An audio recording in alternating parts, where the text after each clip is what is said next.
duda con respecto a lo de los trabajos? ¿Cómo van con sus trabajos de investigación?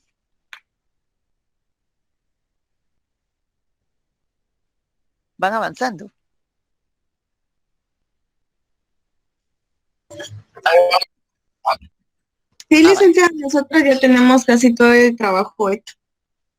Ah, vaya. ¿No tienen problemas ahorita? ¿No hay dudas ni nada? Con las tareas sí ya las están subiendo, ¿verdad? Eso me di cuenta, que ya están subiéndolas. Yo hoy en la tarde las califico y ya sí ya tienen su nota ya para la otra semana. Licenciada, le comento ¿Qué que manda? hubieron como 1 o 2 sábados que no recibí las clases porque me tocó cubrir turno en el trabajo. Entonces hay una tarea creo que la tarea de la elasticidad. Estuve revisando las diapositivas y todo, pero no se las subí porque realmente no le entiendo. Bueno, si quiere cuando termine la clase le ayudo y repasamos nada más ese punto, porque ese punto sí les va a entrar para el examen final. Ah, bueno, gracias, Ujú. licenciada. Nos podemos quedar cuando terminemos la clase, entonces, porque yo creo que a este punto ya no está muy largo. Entonces, nos queda siempre un tiempecito. Entonces, podemos quedarnos y revisamos para que así repasemos, usted lo ve y ya entonces ya con esa idea ya puede subir la tarea. Ah, bueno, muchas gracias. ¿Ok? Bueno, ahí se queda entonces, porque a mí se me olvida ahí al final. ¿Ok? Bueno, Está bien. muy bien, chicos. Entonces, ya solamente el día de hoy, la última clase, les digo qué es lo que va a entrar para el examen final y la otra semana sí tienen que conectarse porque tienen que estar a la hora de la clase y a esa hora vamos a realizar el examen.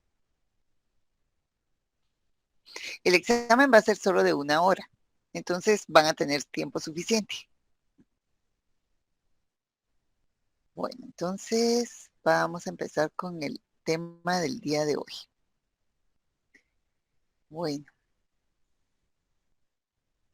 bueno. El día de hoy vamos a trabajar el tema de el origen del dinero y el sistema financiero. ¿A qué se refiere eso? Vamos a hablar sobre cómo se va originando el dinero y cómo este inicio de la acumulación del dinero nos va formando ya lo que son los bancos o el sistema financiero. ¿Ok?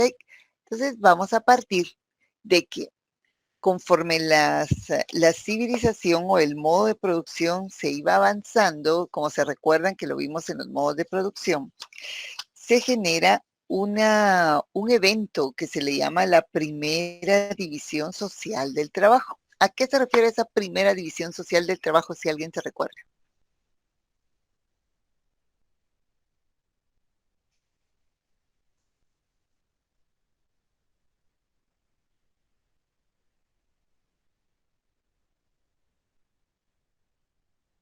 ¿Cómo, licenciada? Esto lo vieron Disculpen. también en derecho. Ajá. ¿Qué es la primera gran división social del trabajo? Porque el trueque ya va a ser el intercambio de las mercancías, pero este intercambio de mercancías surge a raíz de la primera división social del trabajo. ¿Qué es eso? ¿Se recuerdan?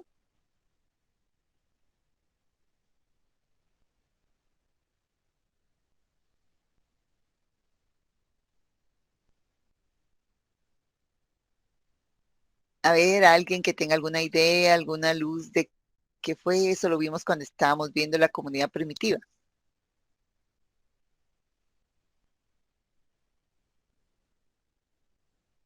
Bueno, vamos a ver, pues para refrescarles, Sí, entonces, a ver, sí, cuénteme. es una acción que da a conocer una cosa y recibir otra a cambio. El trueque, eso es un intercambio de mercancías. Pero la Ah, primera gran división social del trabajo se dio en el momento en el cual se empiezan a instaurar los nuevos roles para la comunidad. Se recuerdan que ellos primero todos iban en manada, actuaban en grupos, en pequeños grupos, todos salían a cazar. Y y luego lo que cazaban se lo comían y así iban sobreviviendo. Se cambiaban, eran nómadas y se iban buscando lugar en lugar. Pero cuando deciden volverse sedentarios, entonces, ¿qué es lo que sucede? Empieza la organización nueva de la sociedad primitiva y empiezan a ubicar lugares en donde ellos iban a poder vivir.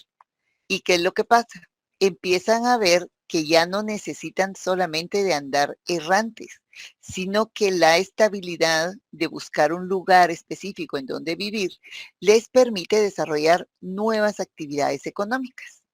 Las primeras que realizaban únicamente eran caza y pesca, pero ahora como ya están sedentarios, entonces ellos empiezan a ¿qué? A sembrar alimentos, empiezan la actividad de la agricultura y de la crianza de animales. Bueno, entonces ya ahí empiezan a surgir, ya cuando ellos empiezan a crear animales y a sembrar sus productos, entonces empieza a surgir un efecto. Empieza a generarse el excedente de producción. Y ese excedente de producción era lo que me sobraba a mí de lo que yo podía consumir y de lo que aportaba al grupo de personas donde yo vivía. Entonces, ese excedente me quedaba a mí y lo que empezaba a hacer era a ver cómo lo intercambiaba por otros productos que yo no generaba o que yo no producía y que necesitaban para mi sobrevivencia. Entonces empieza a dar el trueque, que no es más que el intercambio de bienes, de bienes por servicios o de servicios por bienes. ¿Han escuchado de aquello de que cuando antes había un programa que se daba a nivel de Guatemala y se les daba víveres por trabajo? Entonces la gente se les ofrecía productos, víveres, para que ellos trabajaran en lugar de pagarles. Entonces se les decía que tenían la municipalidad o el estado generaba programas de trabajo. Iban mujeres y hombres que no tenían en ese momento un trabajo fijo y se dedicaban a hacer, por ejemplo, lo que están haciendo ahora las personas que contrata la municipalidad, limpiar hacer limpieza, digamos, barrer y limpiar las calles. Eso, en lugar de pagarles con dinero, se les pagaba con víveres y les daban productos, les daban leche, creo que era queso, eran productos que venían por donaciones internacionales. Y eso ayudaba a mejorar la situación o la condición de los niños o de las familias, porque entonces comían alimentos que eran nutritivos. Hasta les traían unas bolsas como de gomitas que eran como vitaminas, que lo traía la OMS para poder aumentar y la UNICEF creo que también colaboraba. Entonces, algo así era eso. Yo prestaba un trabajo y no me daban dinero a cambio, sino me daban víveres. Entonces ahí podríamos hablar de intercambio de bienes por servicios. O yo iba a ofrecer, perdón, de servicios por bienes. Pero si no, si por el contrario yo le digo a una persona, mire, usted me puede ayudar, me hace esto y esto, trabaja aquí y trabaja acá, y yo le voy a pagar con bienes. Ahí también estamos utilizando nosotros la figura del trueque. Yo se lo estoy poniendo con ejemplos actuales para que más o menos nos vayamos haciendo la idea de cómo era esto de servicio por bienes o bienes por servicio, ¿verdad? Pero no era en esa forma que se trabajaba allá, ¿verdad? Ahí solo se prestaban asistencia, trabajos por alguna actividad que tenían que desarrollar y se les pagaba con bienes o con productos. Bueno, las transacciones se ejecutan en especie debido a que no existe otro medio de pago. Es decir, ahí yo llegaba con mis productos al mercado. Si yo criaba gallinas, pues llegaba con mis gallinas al mercado y empezaba a ver dónde, si alguna persona de las que llevaba maíz para intercambiar, me podía cambiar por unas gallinas. El problema era que no teníamos cómo equiparar. Supónganse que unas 10 libras de maíz iba a ser equivalente a una gallina, pero de determinado peso. Pero si yo quería más libras, no tenía cómo darle una gallina y media, ¿verdad? porque tenían que ser gallinas que estuvieran vivas, a menos que ya las quisieran preparadas, etcétera, entonces era otra cosa. Pero ese era el problema, que no había mucha aceptación y dependía de la utilidad que le brindaba a la persona a la que yo le iba a ofrecer ese producto, que le sirviera o no y que quisiera intercambiar en ese momento conmigo. Entonces, eso era el único problema, porque teníamos que las transacciones se ejecutaban en especie. No había otra forma de poder hacer el pago. Por eso existían ciertas desventajas con lo del trueque, que no resultaba tan eficiente. Primero, que no constituía una medida de valor estándar. Era difícil fraccionarla. No podíamos decir que la gallina era el equivalente al maíz, al frijol, a todo, ¿verdad? Sino que dependiendo de la utilidad y el beneficio que le veía la persona a la que yo le estaba ofreciendo el producto. Luego, no es un medio de acumulación o atesoramiento. Yo no podía guardar el montón de gallinas y dejarlas ahí 5 años, porque esto no se puede guardar. Ellos son seres vivos y así como nacen, crecen, se reproducen y también mueren. Y en cualquier momento que hubiera una peste de aquellos virus que les dan a las aves, podían desaparecer todo mi tesoro. Entonces, por eso no lo podía guardar. Los granos tampoco se pueden guardar, los granos de maíz, frijol, no se pueden almacenar durante mucho tiempo. Entonces, el hecho de que yo intercambiara productos no era un medio de acumulación y yo no podía guardar mi valor o mi tesoro, mi dinero, digamos, eso no era considerado como dinero. No se puede fraccionar, como hablábamos, que no se podían dar partes de un elemento, de una mercancía, y guardar la diferencia, es decir, por un periodo de tiempo y utilizarlo luego. Bueno, entonces todas esas eran cosas que había que ver, que eran desventajas a la hora que realizábamos trueque. Otra era que no era de aceptación universal, era lo que hablábamos. No todos deseaban el objeto que el otro agente económico estaba de acuerdo a entregar. No todos en ese momento necesitaban los productos que yo iba a ofrecer. Por lo tanto, a veces no se podían realizar los canjes o los intercambios. Bueno, entonces tuvieron que crear o idearse algo, un elemento que fuera conocido a nivel internacional, que fuera un bien económico, que fuera escaso y que fuera equivalente al valor de todas las mercancías que yo quería comprar. Y entonces surge el dinero, pero no surge tal y como lo vemos aquí, ni como billetes, ni como monedas. Surge únicamente como algo que iba a ser el equivalente, que en ese momento iba a ser el equivalente para poder comprar el resto de productos. El dinero lo vamos a concebir o lo vamos a interpretar como un bien económico. ¿Por qué decimos que es un bien económico? Porque tiene utilidad, es útil, porque es escaso y porque merece de un esfuerzo para poder obtenerlo. Es decir, para yo obtener el dinero tengo que realizar un trabajo, tengo que invertir tiempo, esfuerzo, energía para darle valor a ese trabajo que estoy generando y que me den a cambio de ese trabajo que yo estoy generando, me paguen en dinero. ¿Ok? Su naturaleza deviene de ser un medio de cambio a través del cual se valoran otros bienes. ¿Qué quiere decir eso? Que el dinero se iba a convertir en la figura que iba a representar el valor de cualquier mercancía que se vendiera en el mercado.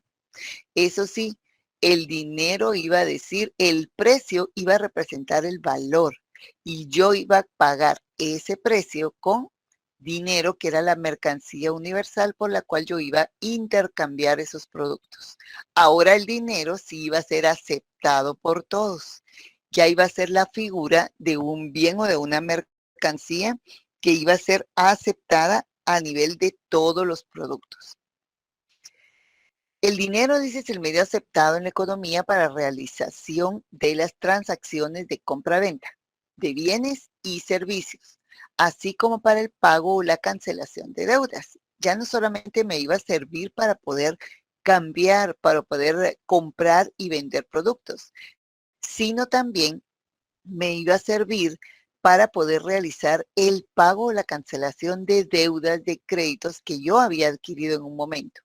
Es decir, va a ser un medio de intercambio para poder intercambiar mercancías, pero ya a través de dinero y la mercancía que voy a necesitar y como medio de pago.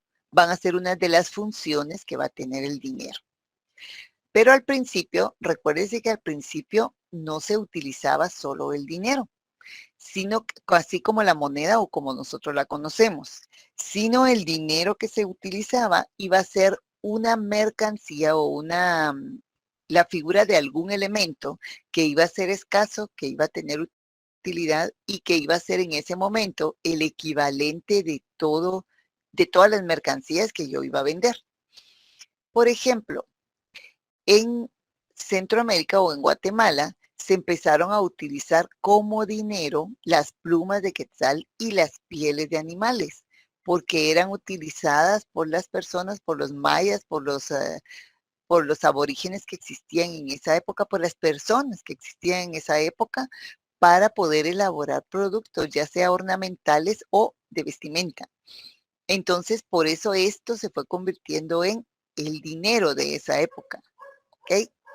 Y también porque dice que se fueron convirtiendo en dinero aquellos bienes que tenían mayor demanda, por cuanto resultaban aceptables a las mayorías y esto le daba su valor de cambio. Es decir, que yo les ofrecía, yo tenía una piel de jaguar, en ese caso, que no estoy de acuerdo con eso de la casa, ¿verdad? Pero en esa época sí se usaba. Entonces, tenían esa piel y la podían intercambiar por bastantes productos. ¿Por qué? Porque era un bien escaso, porque en ese momento era un bien demandado, porque no habían muchos.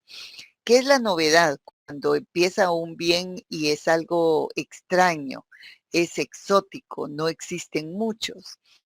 Cuando vienen los carros último modelos, uno se queda viendo y dice, wow, qué auto más bonito, que no sé qué, porque uno ve que es un auto que no es común, porque no estamos viendo tantos en el mercado. Entonces, eso es llamativo y llama la atención y estoy dispuesto a pagar por ese producto para ser único o tener un modelo exclusivo, una cantidad de dinero. Lo mismo pasaba ahí. Si había una piel de tigre, de jaguar, y lo traían a ofrecer al mercado, como no era muy común que vinieran a hacer eso, entonces, y lo necesitaba yo para hacer una capa, para hacer un elemento de adorno, algo ornamental, por ejemplo, las plumas, entonces lo que hacía era intercambiar bastantes mercancías por eso. En ese momento, estos elementos eran convertidos en dinero, una forma por la cual podíamos intercambiar varios productos. Y lo más común que a todos nos han enseñado desde la primaria, que también se utilizaron las semillas de cacao. ¿Por qué? Porque el cacao fue elemento nuevo que entró al mercado, importado de otros países y que vino a generar bebidas que para los mayas en esa época eran bebidas deliciosas porque era el chocolate, una bebida que no se había tenido y empezaron a producir y entonces empezaron a cambiar esas pepas de las semillas del cacao, se empezaron a secar y las empezaban a intercambiar por productos. Ahí fue donde se dieron los primeros pasos para la generación o la creación de una moneda, porque empezó a ubicarse algunos elementos que eran útiles, escasos y que eran que representaban el valor de varias mercancías, era aceptado por la mayoría de personas como monedas. Ahí fue donde se empezó a crear la idea o la formación de conseguir un elemento, una mercancía que se convirtiera en dinero y que fuera mundialmente aceptada. Bueno, luego de este paso, vamos a encontrar otra etapa en donde ya se utiliza como dinero, ya no elementos que eran perecederos, sino que ahora vamos a encontrar ya el dinero como, o los metales como dinero. Es decir, los metales se van a convertir en este momento por ser metales o minerales preciosos se van a convertir en este momento en el dinero o el equivalente de todas las mercancías, lo que la mayor parte de gente quería. Yo intercambiaba mi frijol y se los daba y me daban ellos una cantidad de oro. Entonces ya tenía yo un equivalente. Si yo tenía un lingote de oro, entonces podía ir a comprar lo que yo tenía. Tenía un lingote de pepitas. O se recuerdan ustedes, no sé si alguna vez ustedes vieron alguna película de las de vaqueros o en la época que estaban colonizando la parte de Estados Unidos, donde existían los mineros. Ellos sacaban pepitas de oro y esas pepitas de oro eran las que ellos utilizaban para comprar víveres, para comprar cosas para construir sus casas, para construir carretas, caballos, en fin, todos los utensilios que necesitaban, intercambiaban eso. En ese tiempo podemos decir que ya existía, desde la época de los feudos, empezaron a surgir las monedas elaboradas de metales, no precisamente de oro y plata, pero sí de algún tipo de metal, y eran acuñadas con algún escudo o alguna cara del señor feudal, y del otro lado tenía un escudo de la corona de España, de Inglaterra, de donde eran los feudos, que creo que más que todo eran en Inglaterra. Y esa era la moneda que se usaba en el feudo. Es como ahora, el quetzal es nuestra moneda que se utiliza dentro de las fronteras de nuestro país. En El Salvador se utiliza el dólar, que tiene una apertura más grande. En Honduras se utiliza la lempira, pues algo así. Supongamos que cada uno de estos países eran feudos, así se elaboraban las monedas, se acuñaban con algún símbolo especial y se convertía en la moneda que circulaba, en el dinero que circulaba para poder comprar mercaderías. El que tenía más cantidad de monedas era el que era más rico. Pues cuando surgen los metales como dinero, se encuentran bastantes beneficios dentro del uso de estos metales preciosos. ¿Por qué? Porque dentro de las características de los metales es que esos metales son perdurables. El oro y la plata no se destruyen con el tiempo y tampoco se devalúan. Al contrario, estos metales preciosos, si ustedes los guardan, se mantienen a través del tiempo. Entonces puede ser que ahora tal vez sus abuelitas o sus abuelitos o los tatarabuelos les hubieran dejado alguna medalla de oro, que ese oro a estas alturas es oro hasta de más calidad que los que tenemos ahora. Entonces esa medalla tiene valor, es perdurable, no se destruye a través del tiempo. ¿Qué otra característica tenían para que fueran considerados los metales como dinero y que fuera más efectivo que, por ejemplo, las pepitas de cacao o las pieles y las plumas? Que eran divisibles o fraccionables, lo que les decía. ¿Qué era lo que hacían? Tenían un lingote, fundían eso y lo podían convertir en pedacitos, en onzas, lo pesaban y dejaban ya trocitos o algo así, los convertían en cubitos, en algo, para poder tenerlos de forma divisible. Y lo que pesaba ese pedazo de oro que tenían en ese momento es lo que equivalía a cierta cantidad de productos que ellos iban a comprar.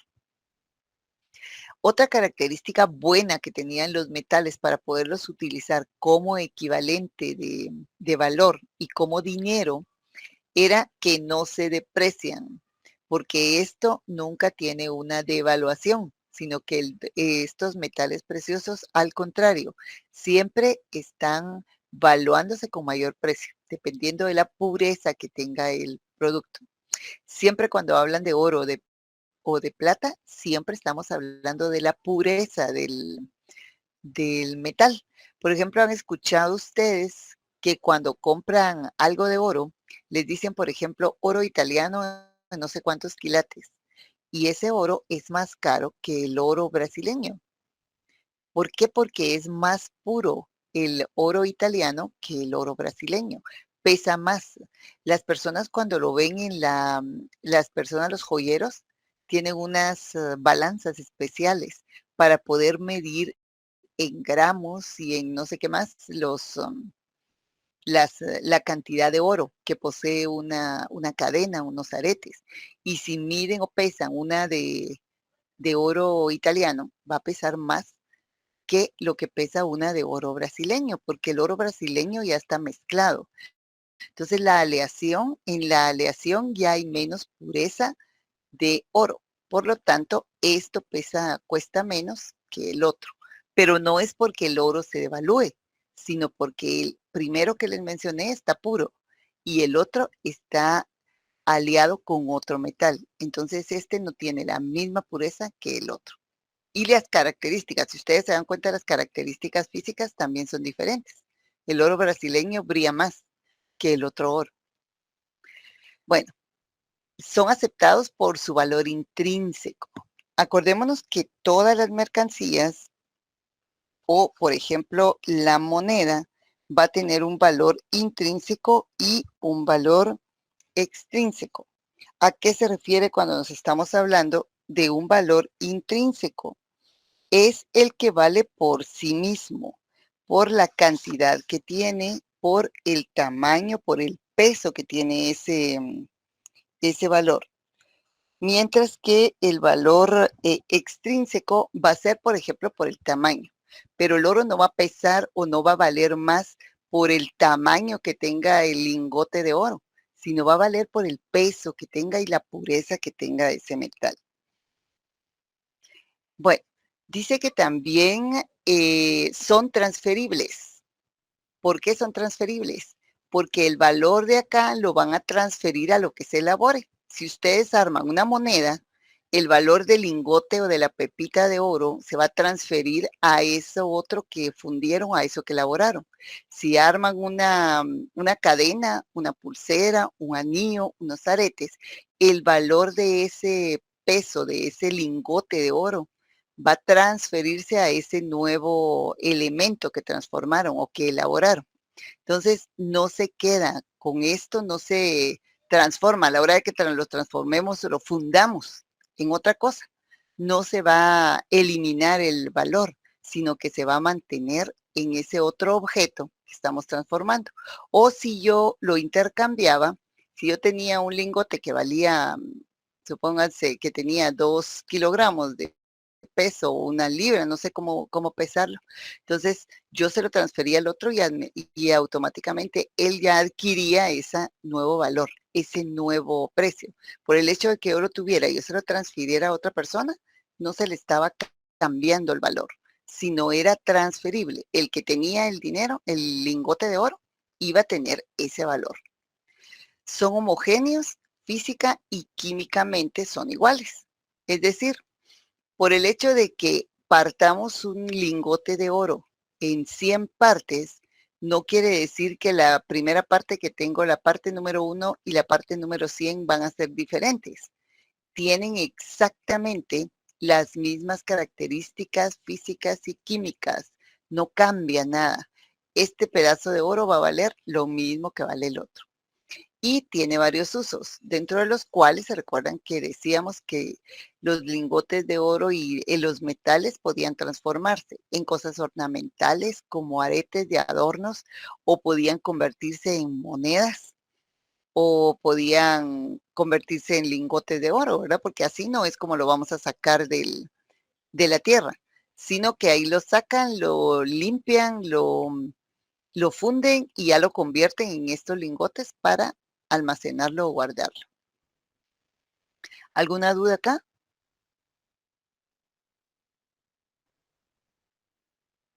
No, licenciada. ¿No? Ok. Bueno, cuando trabajamos o se utilizaron la época de los metales, se trabajó algo que se le llamaba monometalismo, cuando cada elemento estaba conformado por un solo metal. Por ejemplo, habían monedas que circulaban que eran de plata y otras monedas que eran de oro. Solo un metal tenían inmerso en cada una de las monedas. ¿Okay? Pero, ¿qué pasa cuando estaban cuando ya le hacían aleaciones o combinaban diferentes metales? Estamos hablando de que ya no se utilizaba solo un metal puro, sino que ya se utilizaban 2, 3 o se hacían aleaciones, como las monedas que tenemos actualmente. Por ejemplo, aquí les puse un ejemplo de estas monedas para que lo viéramos más claro. de las monedas de pesos mexicanos y que algunos ya deben haber visto alguna vez, que tienen el centro pues, de color plata y la parte de afuera o el anillo lo tienen colocado de color oro. Esto dice que cuando el patrón se fundamenta en dos metales, cuando se le llama bimetalismo. El centro dice, en este caso pues hay más aleaciones.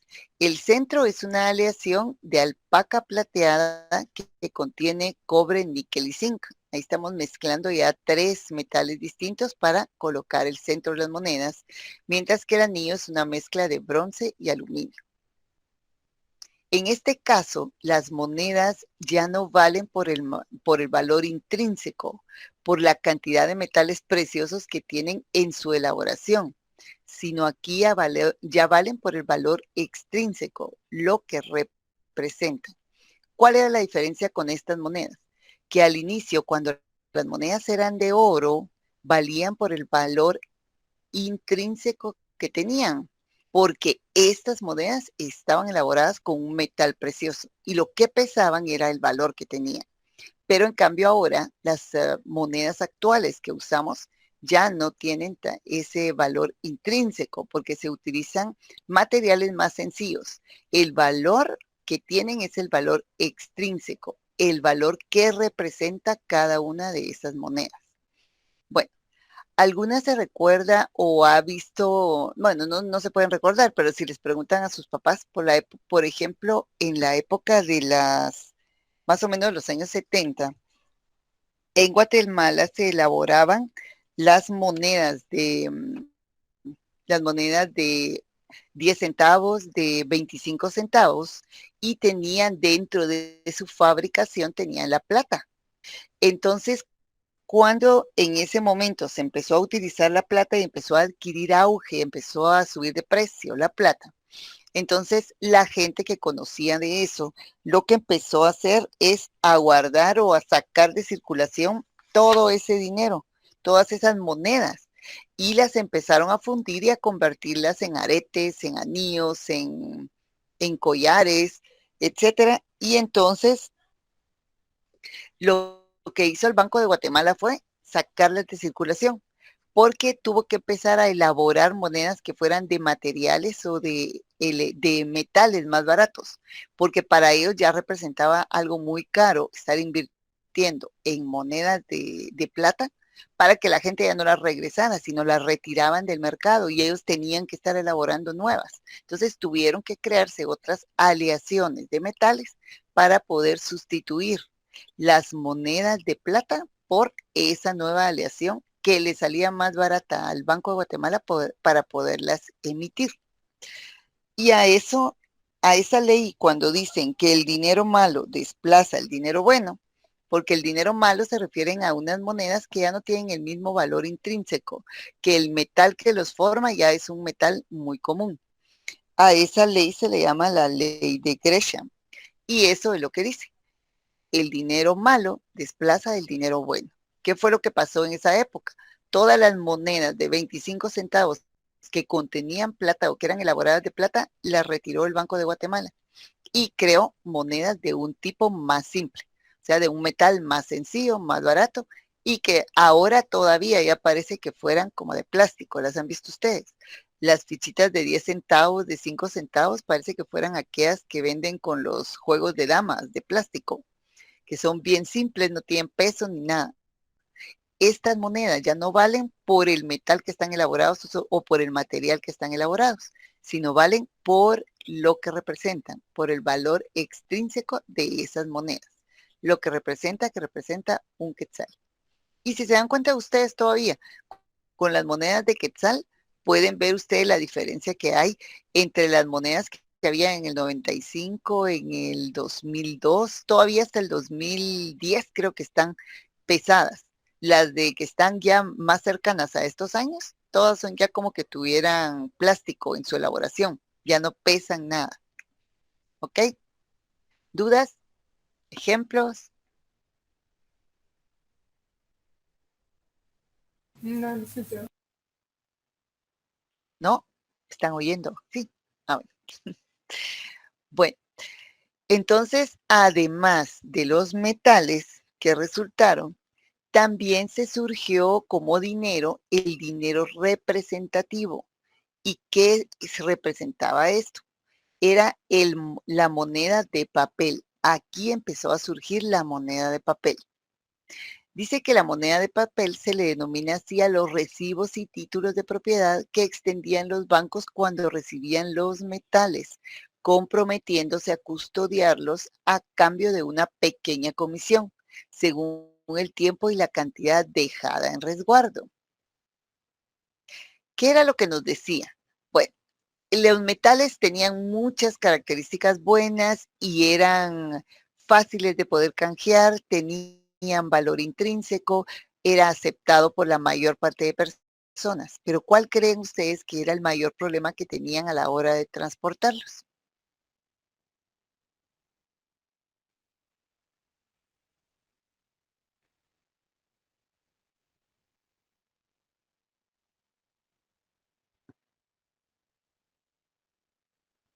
¿Qué característica tienen los metales?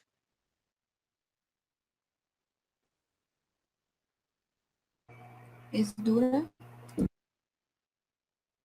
¿Son duros? Ajá. ¿Son maleables?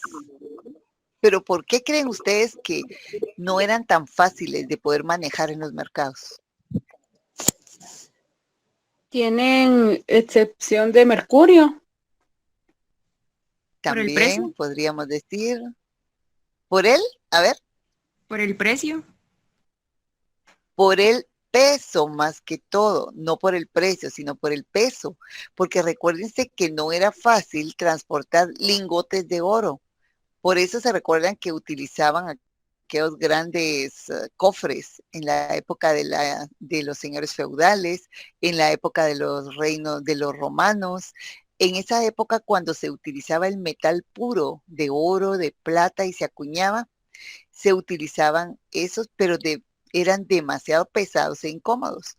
Entonces ahí fue donde empezaron a surgir esas instituciones o esos lugares en donde me recibían el dinero en custodia para que yo lo dejara ahí y pudiera transportar entonces esos recibos o títulos de propiedad.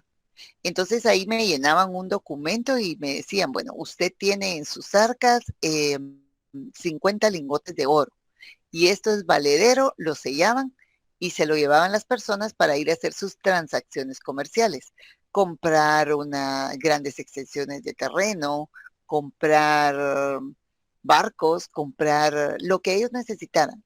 Pero para no cargar todo ese dinero, para no exponerse también a la delincuencia, se recuerda que toda la vida ha habido también delincuencia, que los pudieran asaltar en la calle, lo que hacían era que entonces ellos decidían ir a resguardarlos ahí y a cambio les daban esos títulos o esos recibos que estaban elaborados en papel, pero que representaban la cantidad que ellos iban a dejar resguardada en esos lugares.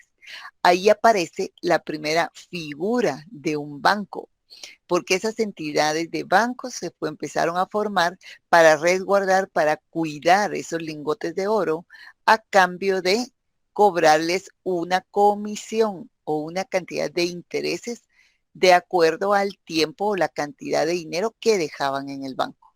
¿Ok? Ellos les cobraban esa cantidad por el uso que hacían o el servicio que les daban a estos señores feudales de cuidarles su dinero, resguardarlos para que no se lo robaran ni se quedaran sin sus riquezas, ¿verdad? Entonces ahí es donde surge el papel moneda, que no era moneda en sí, sino eran unos certificados que me decían cuánto tenía yo de dinero o de oro guardado o de plata guardado. Y eso era lo que me servía para poder hacer transacciones.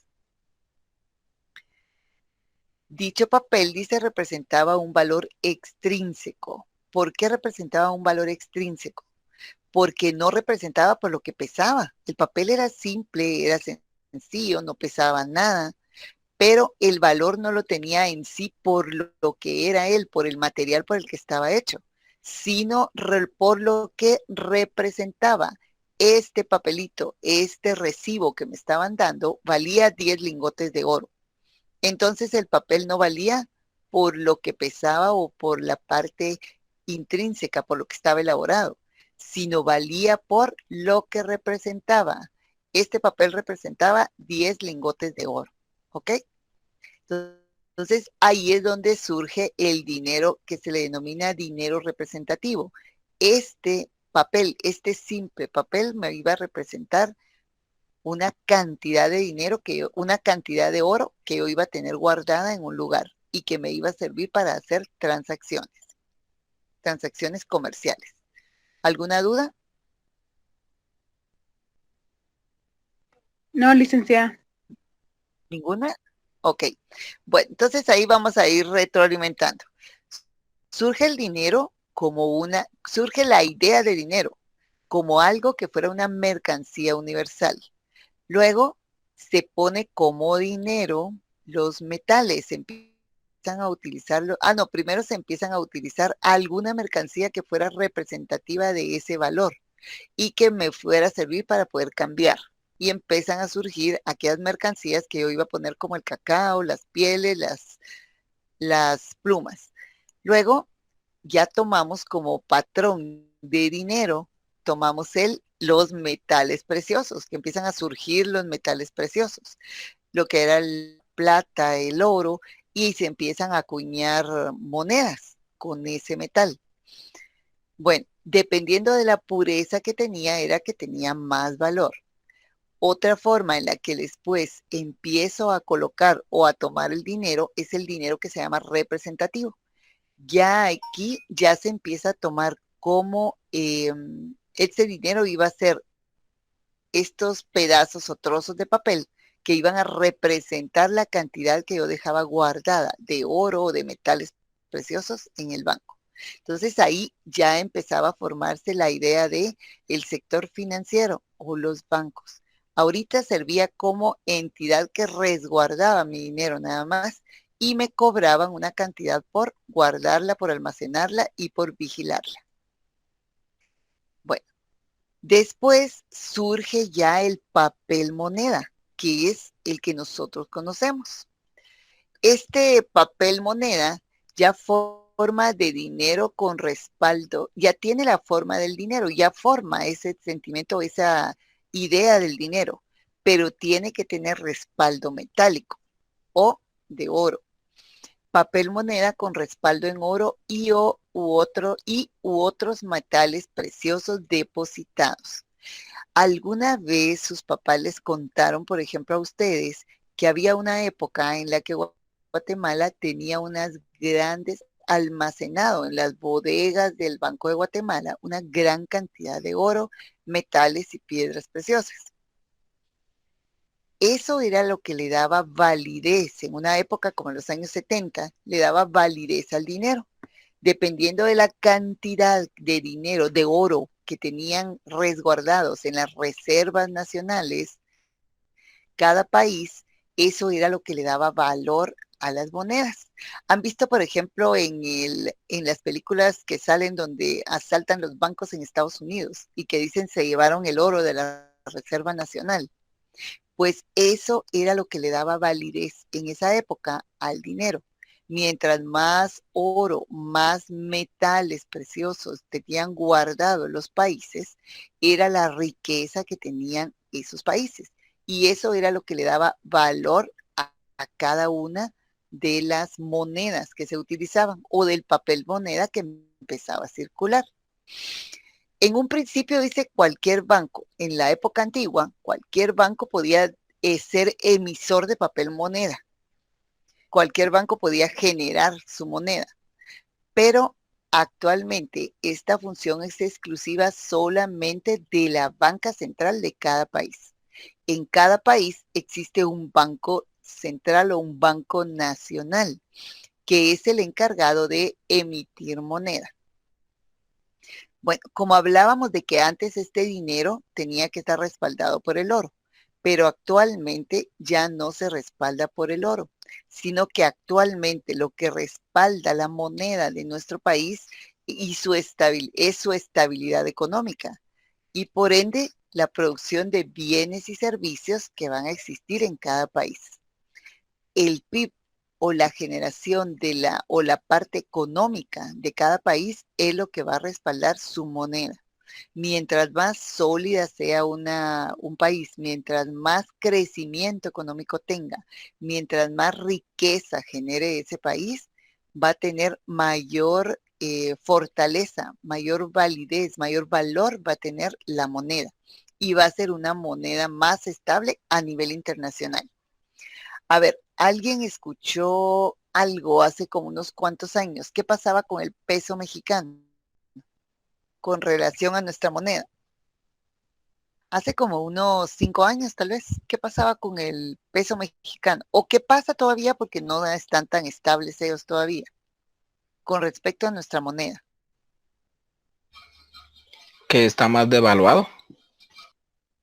Está más devaluado porque su economía no ha estado tan estable, han tenido muchos problemas y más con la inestabilidad que se ha generado por el narcotráfico, la inseguridad, la mala promoción a nivel internacional, la falta de apoyo, digamos, de los países como Estados Unidos a causa de todo este problema de la guerra interna que tienen ellos, pero no guerra interna de clases sociales, sino es la guerra que mantienen contra el narcotráfico. Entonces, eso les ha debilitado su economía, porque además de que hay inestabilidad, ha inflado también la economía porque ha emitido un montón de dinero o capitales que no están, que no son, no tienen un origen real de donde se genera. ¿Alguien ha oído, por ejemplo, un delito que existe que se llama blanqueo de capitales?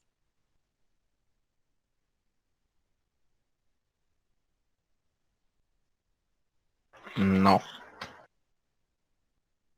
No, Yo sí, nadie ha licenciada. escuchado de algo cuando dice, sí, a ver, cuénteme, ¿qué ha escuchado y qué idea tiene de eso?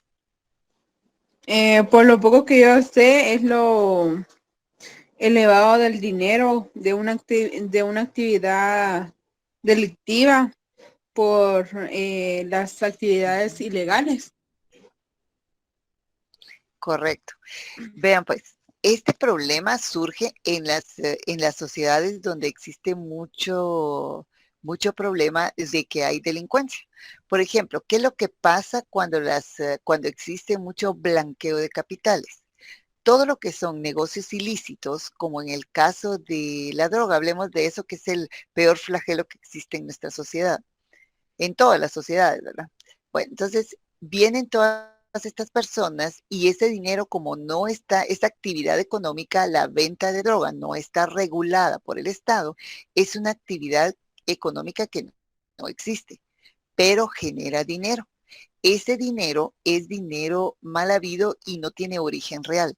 Entonces, estas personas no pueden ir y depositarlo en el banco.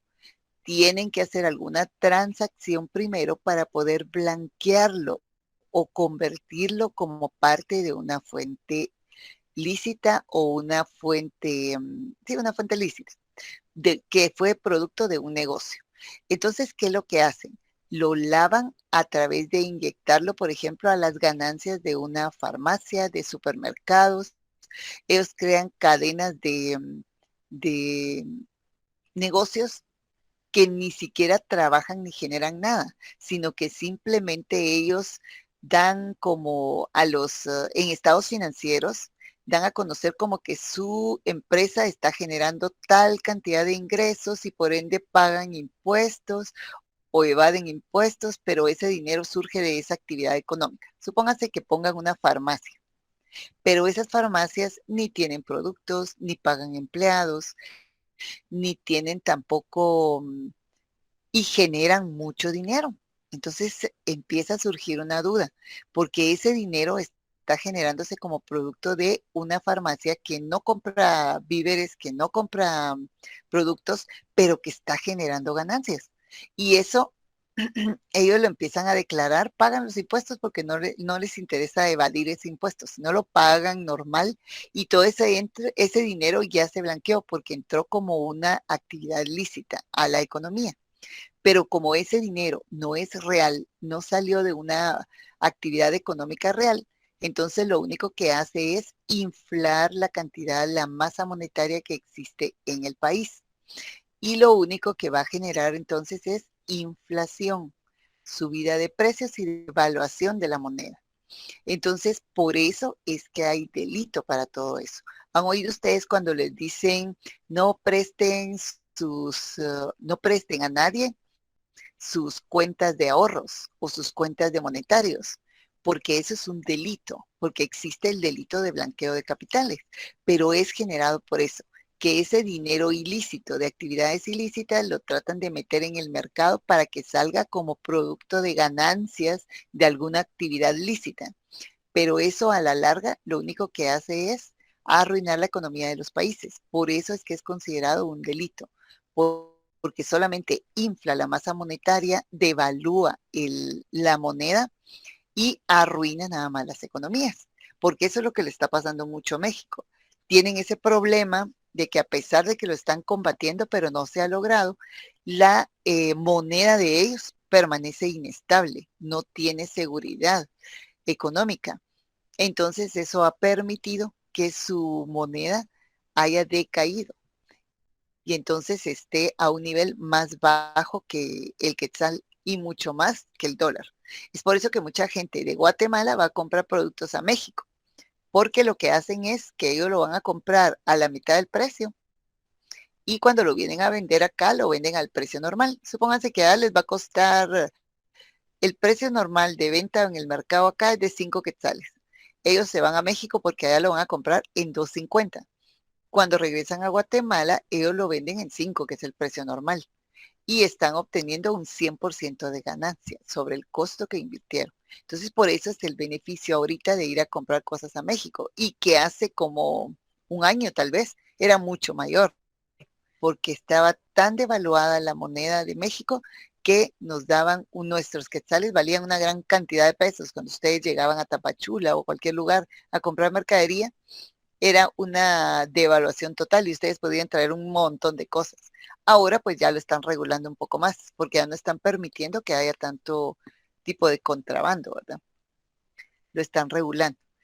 Bueno, estos eventos, estas actividades, la generación de la moneda, ya no se da a nivel de todos los bancos, así como se daba antes. Por ejemplo, hablábamos de que en cada feudo creaban su propia moneda, que cuando ya existía la época de los bancos, cuando empezaba a formarse la figura de los bancos en la época feudal, cada banco generaba también su propio dinero y eso le daba la oportunidad de que solo fueran a comerciar con ellos, les llevaran sus metales, les llevaran sus cosas preciosas y ellos les volvían a dar y solo compraran en los lugares en donde los dejaban comprar. Entonces, eso ya no es permitido. Ya ahora, como ya todo está regulado y legalizado, solamente la banca central de cada país es la encargada de generar la moneda para crear estabilidad y seguridad en el país. En Guatemala, ¿cuál sería nuestra banca central? Que es la única encargada de generar moneda o de producir, de crear moneda. ¿El Banco de Guatemala, ¿no, César? Correcto, en el Banco de Guatemala. Por ejemplo, en Costa Rica, pues está el Banco Nacional de Costa Rica. En Nicaragua, pues no sé, en México también. En cada país solamente hay un banco que va a ejercer la política monetaria y que su actividad funcional va a ser mantener la estabilidad económica y el valor y la estabilidad de la moneda nacional. Eso es básicamente la función que va a tener el Banco de Guatemala. Bueno, pero existe también otro mecanismo que va a ser utilizado o que van a ser representantes también de dinero, aparte del dinero del papel moneda. Va a ser el conocido como dinero bancario. El dinero bancario van a ser, dice, los bancos crean su propio sistema de cuenta y control y la forma de emitir papel que permitiera a sus depositantes el efectuar compras y realizar pagos. ¿Qué quiere decir eso? El dinero bancario no es dinero en efectivo, dinero cash, así para que infle la economía del país, sino que los bancos crearon una forma de poder controlar el ingreso y la salida del dinero que habían ido a depositar a sus bancos. y que le permitiera al cuentaviente una forma fácil para poder comprar y vender, adquirir sus bienes y pagar sus servicios. ¿Qué era lo que crearon entonces? Lo que eran los cheques. Hubo una época en la que se utilizaban mucho los cheques corrientes para la compra y venta de las mercaderías. Había también un servicio, pero no me recuerdo cómo se llamaba, donde ustedes llegaban y podían pagar en cualquier almacén, les permitían pagar con cheque. En cualquier farmacia podían pagar con su cheque. Y entonces las empresas se creó un sistema por medio del cual ellas llamaban y verificaban que el documento tuviera fondos. Le ponían un numerito de autorización y automáticamente bloqueaba, esta empresa bloqueaba la cantidad de dinero que ustedes estaban pagando y guardaban el cheque. Al otro día pues lo iban a cambiar y lo agregaban a sus cuentas. Pero cómo se volvió muy inseguro ese tipo de trabajo, porque a veces se robaban las chequeras, se robaban los cheques, falsificaban las firmas o etcétera. Entonces se empezaron a crear otro tipo de acciones más seguras, ¿verdad? Bueno, pero todos esos cheques, las letras de cambio, los cheques de viajero, las tarjetas de débito y los cheques de caja, esos pueden constituir dinero bancario. Porque cuando ustedes, por ejemplo, van a hacer una transacción, comprar un automóvil, no en una agencia, bueno, puede ser en una agencia también de autos, les piden que les lleven un cheque certificado o les piden un cheque de caja. ¿Por qué? Porque con eso están validando que lo que dice en ese cheque está en el banco y que en el momento en el que yo se lo voy a dar a la persona, automáticamente solo tiene que dirigirse al banco y poder cambiarlo por el efectivo. Este dinero bancario no infla la economía del país, porque este dinero bancario está de acuerdo a la cantidad de dinero que ustedes guardaron en su cuenta de corriente. Es decir, no pueden sobregirarse, no pueden gastar más de lo que tienen ahí. Es simplemente gastar su salario o lo que ustedes han guardado en esa cuenta. Entonces no estamos inflando la economía, ni estos cheques están generando una inflación, están generando más dinero, porque esto solamente vale con lo que ustedes tengan en su cuenta de corriente en el banco. Además de esto también están las letras de cambio, que también las podemos trabajar, las cheques de viajero, cuando ustedes salen al extranjero, compran cheques en la moneda del país a donde ustedes van a viajar y los pueden cambiar allá por dinero en efectivo. Cuando vienen, si no los utilizaron, pues los pueden devolver y les reintegran su dinero a su cuenta. Bueno, estas serían formas en las que se representaba el dinero. Ahora existe otro tipo de dinero que es considerado el cuasi dinero. ¿Por qué le llamamos cuasi dinero? Son documentos que totalmente líquidos a la vista, son totalmente líquidos a la vista. ¿Qué significa eso? Cuando yo tengo un certificado de estos, un certificado a plazo, de depósito a plazo o un bono del tesoro del Banco de Guatemala, yo puedo en el momento que yo quiera llegar con mi certificado, presentarlo al banco y el banco me tiene que devolver mi dinero. ¿Ya? Por eso dice que son totalmente líquidos a la vista. Cuando ustedes tienen por ejemplo, compran un certificado de plazo fijo. ¿Qué es lo que les dice ese certificado de plazo fijo? Que ustedes pueden guardar ese dinero en el banco y tienen 5, 2, 3 años para poderlo guardar, porque es el tiempo específico que les dice el certificado. Pasan esos 2 años, si yo entonces automáticamente tomo ese certificado que me dieron y llego al banco y les digo, quiero retirar mi dinero. En ese momento que yo lo presento, el banco tiene la obligación de devolverme mi dinero. Por eso se dice que es totalmente líquido a la vista. Pero ¿qué pasa si yo lo presento antes del tiempo? Si es para 5 años, si yo lo presento a los 3 porque tengo una emergencia, me tienen que cobrar un recargo o me cobran una multa por haberlo presentado antes de tiempo. Cuando yo lo presento, cuando ya se ha cumplido el tiempo, me pagan una cantidad de intereses que ya habíamos acordado dentro de ese certificado. Pero cuando lo presento antes de tiempo para cobrarlo, me cobran una multa por haber presentado el documento para canjearlo antes de tiempo. Dice, estos cuasi dinero o estos certificados pueden servir para garantizar deudas e inclusive para efectuar pagos a terceros. Todos devengan intereses. ¿Por qué? Porque a veces estos certificados los emiten al portador. Entonces yo puedo ir con alguien y decirle, bueno, tengo una emergencia y entonces no tengo dinero para cancelar en ese momento alguna deuda. Entonces voy y le doy el certificado a cambio de cancelar la deuda. Él inmediatamente lo puede cobrar cuando se venza el tiempo, porque estos siempre son al portador. Y entonces ellos llegan al banco e inmediatamente les dan el dinero por lo que yo les debí. ¿Ok? Entonces por eso se llama cuasi dinero, porque son en el momento en el que yo me presento con este documento al banco, se convierte en líquido. Por eso son cuasi dinero. No inflan la economía porque tampoco es más de lo que nosotros ya tenemos. No está generando moneda, sino solamente me está indicando que es una operación que yo estoy trabajando, pero como son al portador, entonces tengo la oportunidad de poder hacer transacciones mediante esto o pagar deudas. Dentro de estos, el cuasi dinero, se puede contar los depósitos de ahorro a plazo, que era lo que hablábamos de a plazo fijo y a la vista. Bonos del tesoro, que son los que emite el Banco de Guatemala, los CDPs, certificados de depósito a plazo también, que este es un certificado de depósito a plazo. ¿Ok? Entonces, esto es cuasi dinero porque es efectivo en el momento que yo me presento en el banco.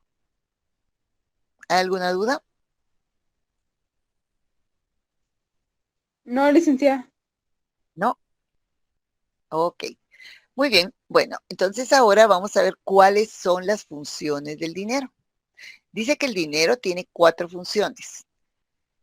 Se utiliza como medio de cambio, se utiliza como unidad de medida, se usa como acumulación de valor y se utiliza como medio de pago. Aquí estamos hablando de el papel moneda, el dinero ya efectivo que utilizamos actualmente. Como medio de cambio, ¿por qué es medio de cambio? Es también conocida como medio de cambio. Es la que distingue al dinero del resto de los activos financieros de la economía. Porque yo no puedo agarrar un pedazo de tierra e irla a cambiar por otra cosa, ¿verdad? Son bienes, el dinero va a ser el único medio de cambio que va a existir. Yo puedo tomar el dinero y lo voy a intercambiar o cambiar por cualquier mercadería que yo tenga. Es usado en la compra-venta de bienes y servicios sin ningún cuestionamiento a su aceptabilidad como forma de pago en dichas transacciones. Nadie me va a poner un cuestionamiento o me va a decir que no me acepta efectivo. Simplemente yo voy, llevo mi efectivo, hago la transacción y todo el mundo me va a aceptar ese dinero en efectivo. Su utilización, dice, como medio de cambio, promueve la eficiencia económica, ya que elimina muchos de los costos involucrados en el intercambio de bienes y servicios, o los llamados costes de transacción. Bueno, ¿qué pasa cuando yo voy a una institución, a un comercio? Quiero hacer una compra y me dice en el aparador o en la vitrina, dice ahí que cuesta 250 quetzales el producto. Bueno, entonces yo le digo, voy a pagar con tarjeta de crédito.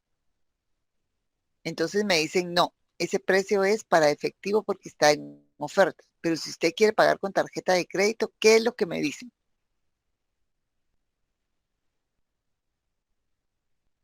En el almacén.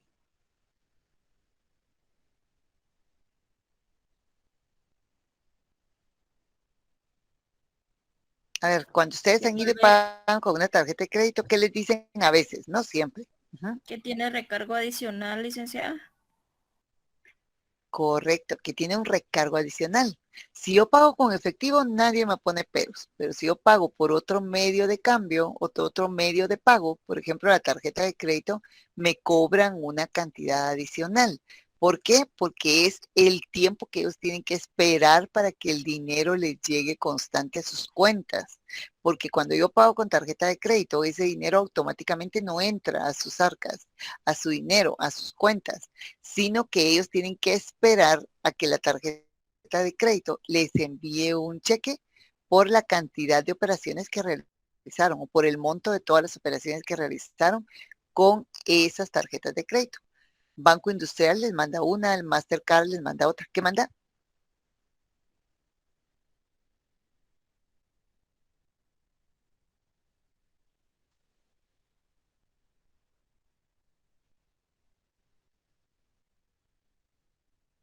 Ajá,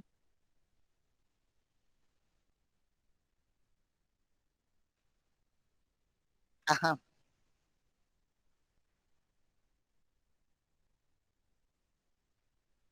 ajá,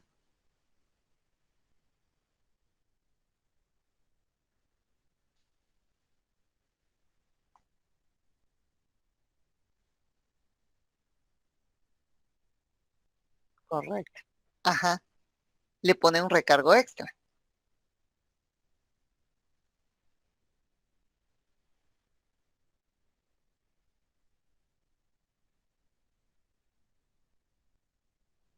Sí, pues.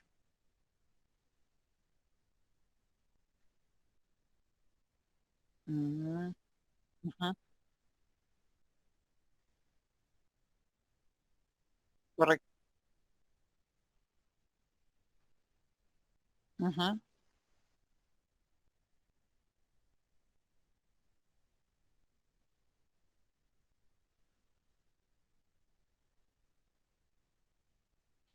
correcto. Ajá. Sí, así es. Pero a veces las empresas también le cobran una adicional a uno. Sí le cobran por el uso del POS, que a ustedes se los cobran también. Pero a veces sí cobran también porque acuérdense que también no lo reciben en el momento. No es dinero que va a entrar directamente. La mercancía se fue, pero es como que no reciben en ese momento el dinero. Lo reciben a través del tiempo. Y algunos, pues, en el caso de usted, sí lo cobran cuando ya no cobran adicional, sino solamente lo del uso del POS. Ujú. Pero esa es la idea. Ajá.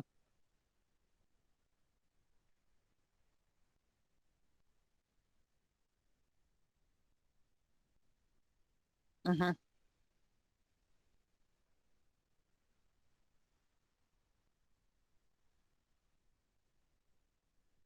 Ah, ujú.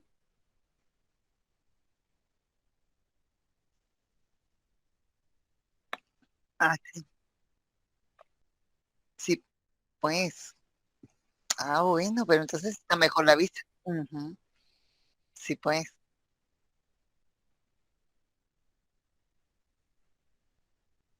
correcto. Ah, ok, gracias, no, no sabía todo eso, ¿ve? Las diferencias de las tasas. Gracias por su aporte. Bueno, entonces ya se dan cuenta, si nosotros vamos a cualquier lugar y pagamos con el dinero en efectivo, no tenemos ningún problema. Es medio de cambio por cualquier mercadería o servicio. Si ponemos una tarjeta o una cosa adicional, nos cobran esos costes de transacción, como lo que nos indicaba su compañero, en donde nos decía, nos explicaba él por qué cobraban esos recargos, porque a ellos les cobran un recargo extra por la utilización de tarjetas de crédito. Mientras que el dinero, cuando se paga en efectivo, se ahorra todo esos recargos por transacciones o por operaciones de las transacciones. ¿Ok? Otra de las funciones que tiene el dinero es como unidad de medida. ¿Qué significa eso? Que posee la ventaja de poder fraccionarse.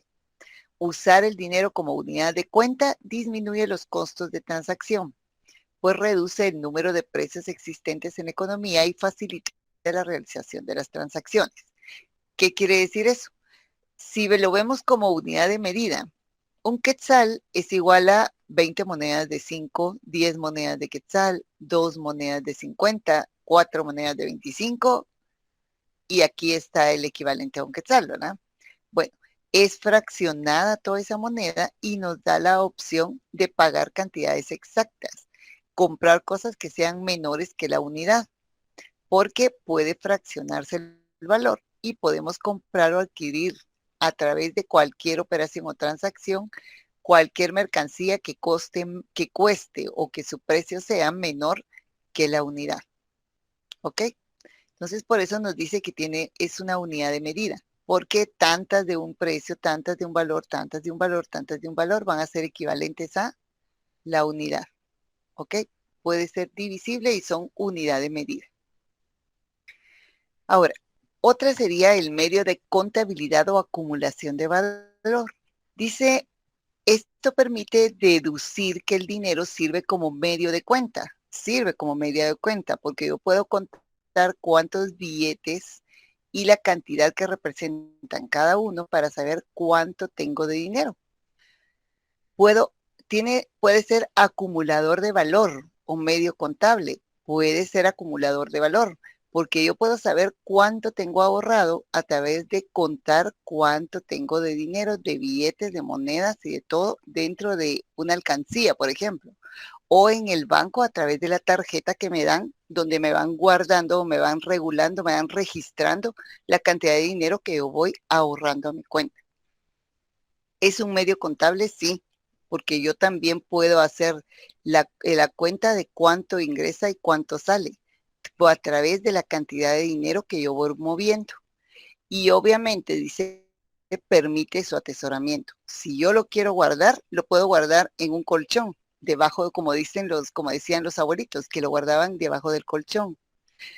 En muchas áreas rurales todavía acuérdense que no se guarda el dinero en bancos, porque la gente todavía cree que es mejor guardarlo en su casa, ¿verdad? Entonces todo lo almacenan y lo atesoran en su casa. ¿Qué pasa con los negocios ilícitos de los que hablábamos? Como salen en las películas, ¿verdad?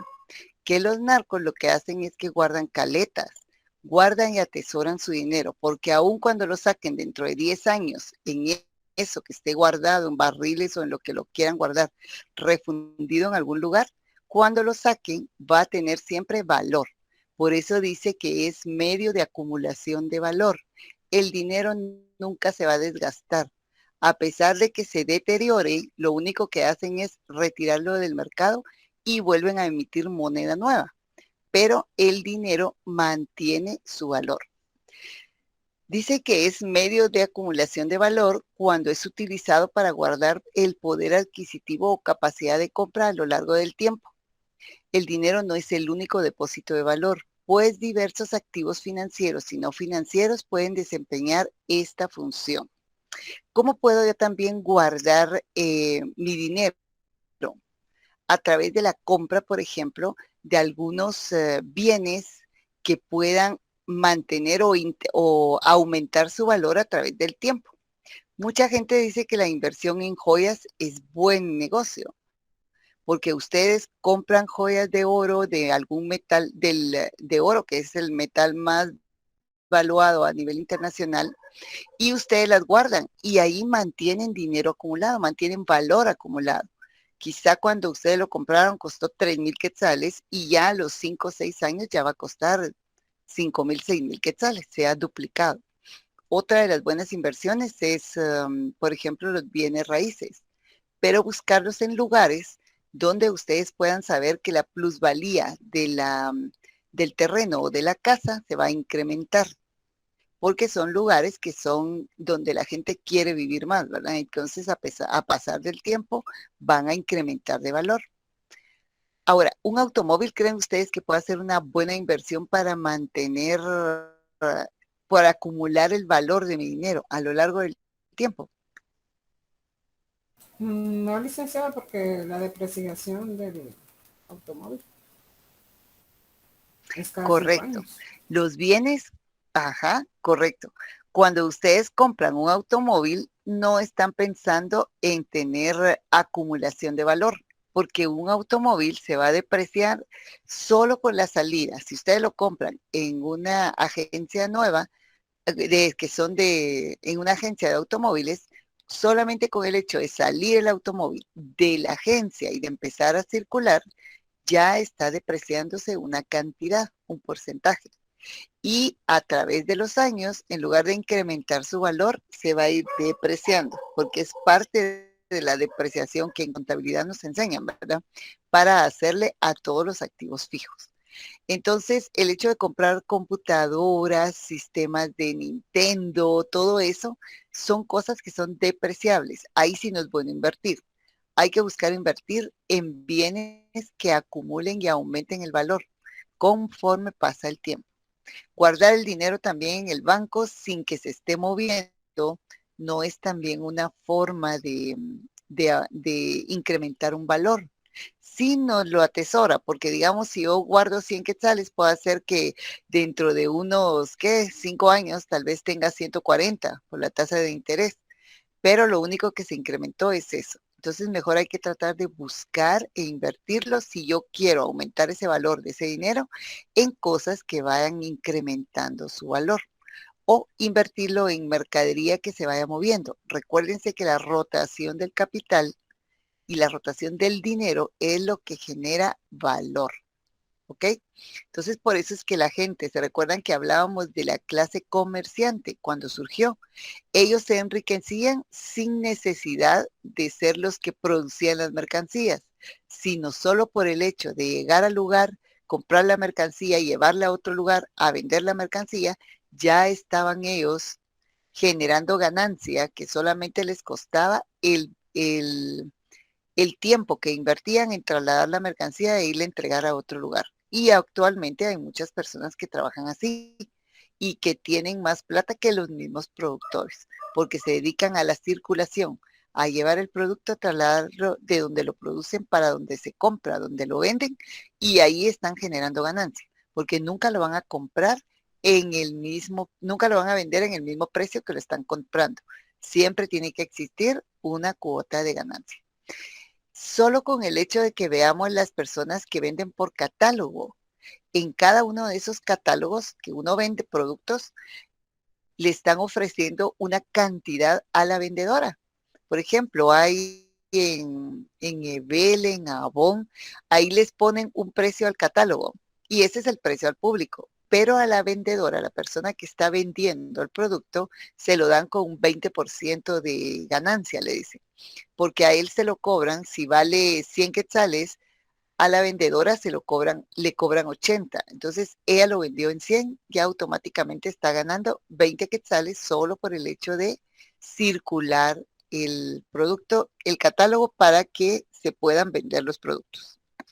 Entonces, esa es una buena forma de acumulación, pero el dinero sí va a representar y va a mantener su poder adquisitivo o su capacidad de compra a lo largo del tiempo.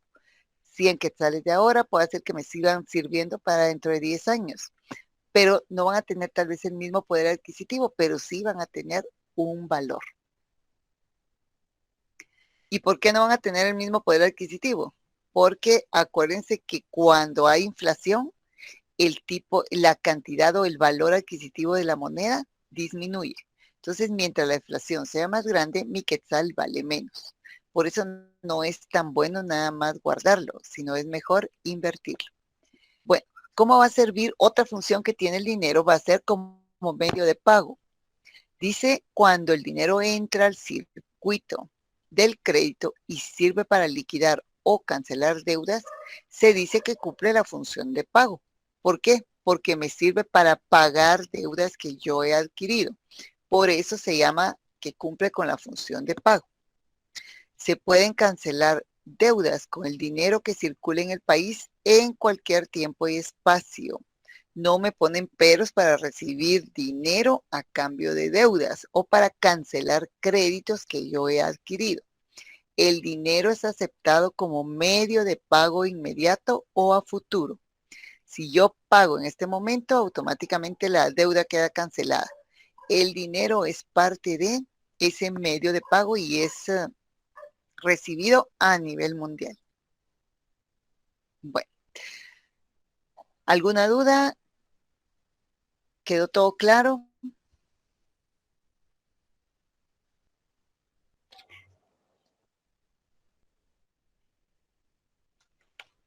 Sí entendimos las funciones del dinero, sí entendimos por qué era cuasi dinero, por qué se entendía que era un dinero, que era el cuasi dinero, que era el papel moneda.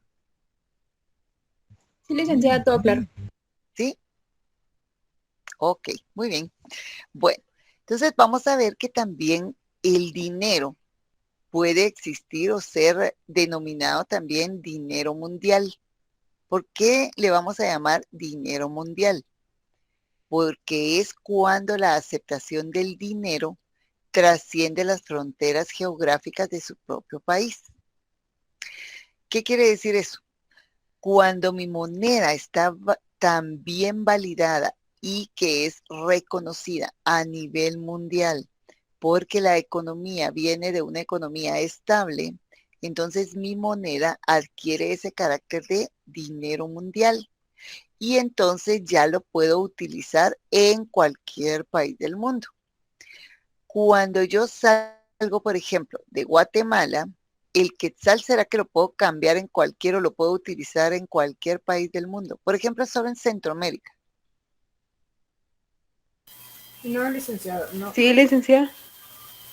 No, licenciada. Sí lo podemos usar. A ver, ¿por qué dice que sí? Bueno, yo digo que no, porque el quetzal no va a valer lo mismo en El Salvador, en Nicaragua, en Costa Rica, en Canadá, porque cada país utiliza diferente eh, Ajá, presentación de la está moneda. bien, Berta. Ajá. A ver, ¿por qué decimos que sí? Dígame lo que piensa. Aquí todos estamos para opinar.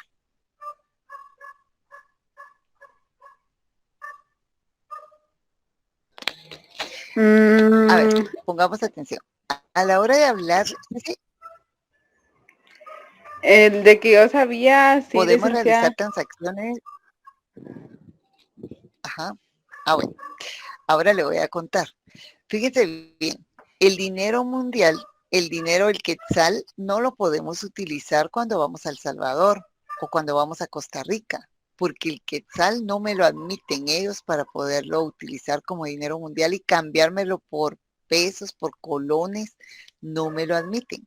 Entonces yo lo que tengo que hacer es ir a un lugar para hacer un canje de mi moneda por la moneda universal que utilizan y que hacen cambio en todos los países y que es conocida como el dólar norteamericano. Porque recuérdense que también hay dólar canadiense. Entonces, el dólar norteamericano es una moneda mundial porque el dólar norteamericano tiene un equivalente en colones estadounidenses, colones costarricenses, lempiras hondureñas, y no sé cuál es la moneda que se usa en Nicaragua, quetzales guatemaltecos, pesos mexicanos. Entonces, la que es reconocida para poder intercambiarla en los bancos, por ejemplo, yo voy y me cambian, voy a El Salvador y entonces llevo quetzales. Esos quetzales tengo que ir a ver a dónde los cambio. En cambio, me los cambian en la frontera a veces, pero me dan una tasa muy, muy barata. Pero cuando yo voy, por ejemplo, si llevo dólares, entonces yo voy aquí a los bancos y cambio mis quetzales por dólares. Y esa es la moneda que me voy a llevar a El Salvador o a Honduras o a Costa Rica. Y esa moneda sí me la validan ellos allá porque ellos tienen una tasa de cambio. Por ejemplo, cuando ustedes van a Cayalá, que ahí ya están hablando de otro tipo de economía, o allá en la antigua también. ¿Qué es lo que encontramos a veces en los precios de las mercancías? Un incremento ¿Un incremento? Sí, pero ¿qué más encontramos? Que los precios ya aparecen como dólar. como dólares, correcto. Si vamos a Cayalá, nosotros miramos que ya aparecen precios en dólares y hay cosas que aparecen en la vitrina como que ya estuviéramos en Estados Unidos, ¿verdad? Y ya no aparecen precios en quetzales, sino los precios son en dólares. Si vamos a la antigua, hay lugares donde ya aparecen también en las cartillas de pedir vinos, de comida, de todo lo que ustedes quieran, ya aparecen también los precios en dólares. ¿Por qué? Porque esa es como decir, no es la moda, sino que es la moneda que es más utilizada a nivel mundial. Entonces el dólar norteamericano es el que ya se utiliza a nivel de todos los países. ¿Por qué? Porque en cada país ya tenemos una tasa equivalente en la moneda del país para esa moneda. Entonces, si yo llevo quetzales a El Salvador, no me los topan para ir a comprar a un lugar. Pero si llevo dólares, sí me los topan porque ahí en El Salvador ya están utilizando el dólar. ¿Qué es en Honduras o en Costa Rica? Llevo dólares y sí me los cambian, sí me los topan para poder comprar cualquier cosa. En cambio, si yo llevo quetzales, ni quieren recibir la moneda porque esa moneda no es utilizada a nivel mundial. Lo mismo sucede cuando, por ejemplo, utilizamos el euro. El euro también es una moneda que, si ustedes se recuerdan, el euro tiene un precio mayor que el del dólar. Y antes era casi al 2 por 1 de dólares. Pero ahora, por la inestabilidad que ha habido en Europa en cuanto a su economía como bloque europeo, entonces ya el precio ha ido bajando. Entonces ya está a menos diferencia que el dólar. El yen japonés, que es uno de los que está más fuerte a nivel mundial y es uno de los que también se utiliza a nivel mundial. El dólar canadiense también se utiliza, pero en menor cantidad. Y el dólar canadiense es más barato que el dólar norteamericano. ¿Ok? Bueno, entonces ese es el carácter de dinero mundial. Es cuando la aceptación del dinero trasciende las fronteras geográficas de su país. Es decir, el dólar norteamericano es valedero en todos los países del mundo. Yo puedo ir con dólares norteamericanos y voy a Europa, a España, a cualquier país y me lo topan como moneda. Eso sí, me lo dan al cambio que ellos tienen, ¿verdad? Pero me lo topan. Igual acá también puedo hacer ya transacciones a nivel de dólares en algunos lugares o sectores en donde se ha dolarizado la economía, por lo menos en la parte de donde están los mercados de artesanías. Allí ya ponen precios en dólares. Donde están los precios, los mercados de turistas, cuando bajan los cruceros en el área del puerto de Puerto Quetzal, Puerto Santo Tomás de Castilla, si llegan cruceros también ahí. Ahí hay áreas donde las personas están venden mucha artesanía guatemalteca y ellos ya no tienen sus precios en quetzales, tienen sus precios en dólares. Una bolsa típica, $20. Cualquier cosa que vendan ahí, le ponen ya sus precios en dólares. ¿Por qué? Porque los europeos, las personas que vengan en los cruceros van a traer como moneda internacional para gastar acá el dólar.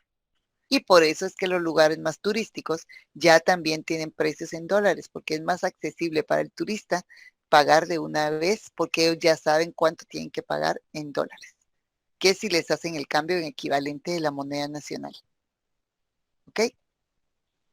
Bueno, ahora vamos a ver qué es la creación de la oferta monetaria o medio circulante. ¿A qué se refiere cuando nos están diciendo el medio circulante? Que a veces lo oímos, que el Banco de Guatemala en sus propuestas o en sus entrevistas, en sus reportajes que da para que nos explicarnos cómo está la economía, nos habla del medio circulante.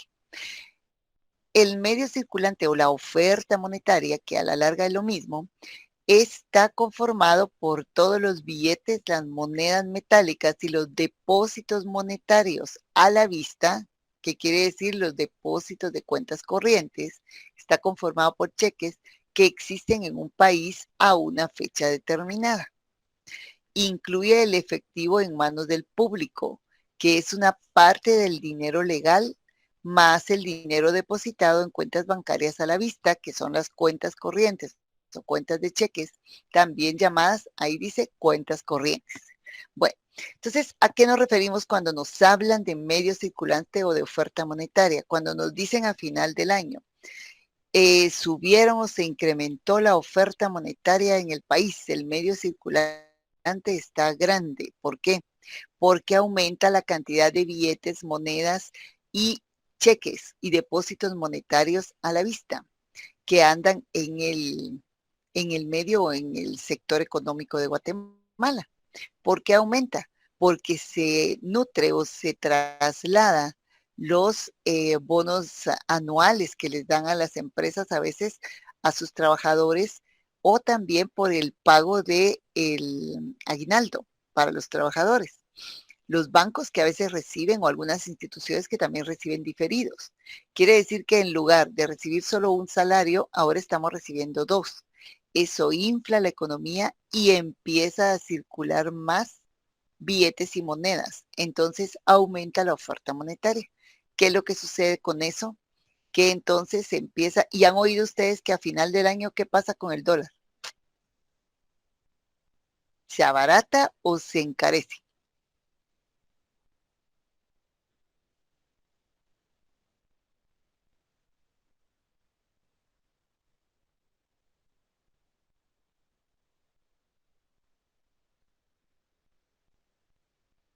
¿Qué pasa cuando en diciembre, digamos, la gente quiere viajar? ¿Y qué dicen? Ahí el dólar que sube de precio o baja de precio.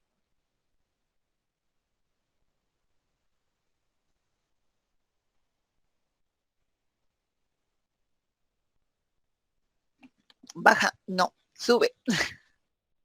En diciembre los dólares están más caros. Ah, No, sube ajá, por porque todo eso. incrementa. Porque toda la gente quiere. Primero, se aumenta la demanda de los dólares por los viajes. Los viajes, los pasajes aéreos sí bajan, pero digamos bajan aquí, porque nos están queriendo quitar o retirar del mercado una cantidad de dinero. Porque entonces empiezan las ofertas, empiezan todas las ofertas en todos lados, porque el dinero empieza a circular mucho. Entonces, ¿qué es lo que pasa? Nuestra moneda se devalúa porque hay mucha oferta. ¿Qué pasa cuando hay de un producto mucha oferta? Se abarata. Entonces, el equivalente, que es el dólar, entonces encarece. Por eso para fin de año dicen, no es bueno comprar dólares. Para fin de año, mejor hay que, si ustedes van a viajar para fin de año, entonces mejor compren los dólares durante el año que es de poca demanda para que el dólar esté más bajo. ¿Ok? Entonces, cuando aumenta la oferta monetaria es porque se incrementa la cantidad de circulación de todos esos billetes y monedas. Entonces, lo que sucede es que hay más dinero en efectivo. Entonces, lo que pasa es que nuestra moneda baja. Por eso es que dicen hay ofertas, pero no es que hayan ofertas, sino que toda la gente está comprando porque quiere gastar, quiere gastar, quiere gastar. Es un efecto de la economía. Bueno para las economías, sí, porque entonces se aumenta el consumo y por ende van a generar mayor cantidad de producción. Ujú. Pero ya vieron que todo esto está ligado, todo se mantiene ligado. Entonces la oferta monetaria no es nada más que la cantidad de monedas, billetes y depósitos monetarios, no de ahorros, depósitos monetarios a la vista que son igual a los cheques que existen en un país en una fecha determinada. Bueno, ¿qué es la creación del dinero secundario? También existe una cantidad de dinero secundario. Es lo que las entidades bancarias, dice, crean el dinero bancario o secundario. Lo canalizan hacia la concesión de créditos a otros agentes productivos. Los factores que determinan esta creación son los depósitos monetarios, el encaje legal y los créditos. Bueno, ¿qué es la creación de dinero secundario? Es nada más, dice, que el dinero que crean las entidades bancarias y que lo canalizan a través de la concesión de créditos a otros agentes productivos. Es decir, cuando ellos crean el dinero secundario, no es nada más que dar créditos. Eso es lo que se genera con la cantidad como dinero secundario que crean los bancos. Es la cantidad de créditos que están proporcionando a las empresas para que puedan implementarlos y generen producción y activar la economía del país. Pero como se recuerdan ustedes que los bancos reciben un dinero que yo como cuentaviente les doy y lo resguardo ahí. Ese dinero ellos no lo dejan estático, ni lo mantienen ahí guardado en una bodeguita y ahí se queda esa cantidad de dinero.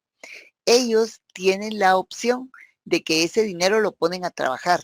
Me están pagando a mí mi tasa de interés porque yo lo guardé en ese lugar y ellos están utilizándolo para colocarlos en créditos o en préstamos para las empresas y ellos les están cobrando una tasa de interés por el uso.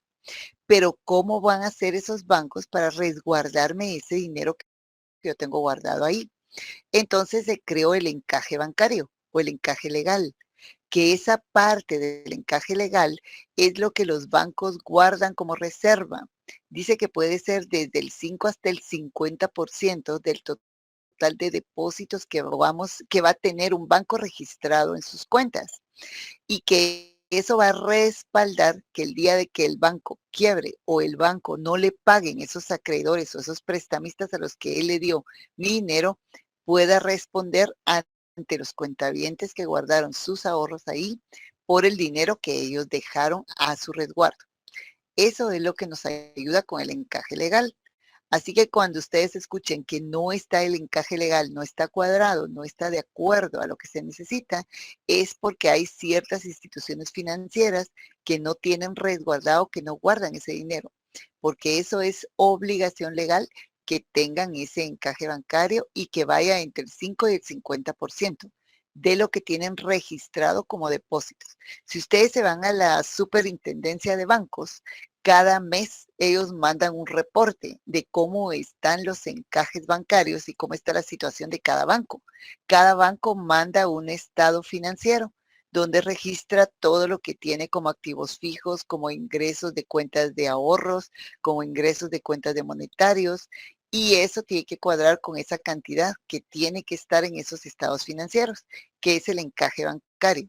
Y que mientras más alto sea ese porcentaje de encaje bancario, más seguridad va a tener esa institución bancaria para el cuentaviente. Entonces, si uno sabe elegir, busca a ver qué bancos son los más seguros. Porque se recuerdan ustedes que en épocas anteriores hay bancos que han quebrado. No sé si alguno escuchó alguna vez del Bancafé, del Banco Empresarial,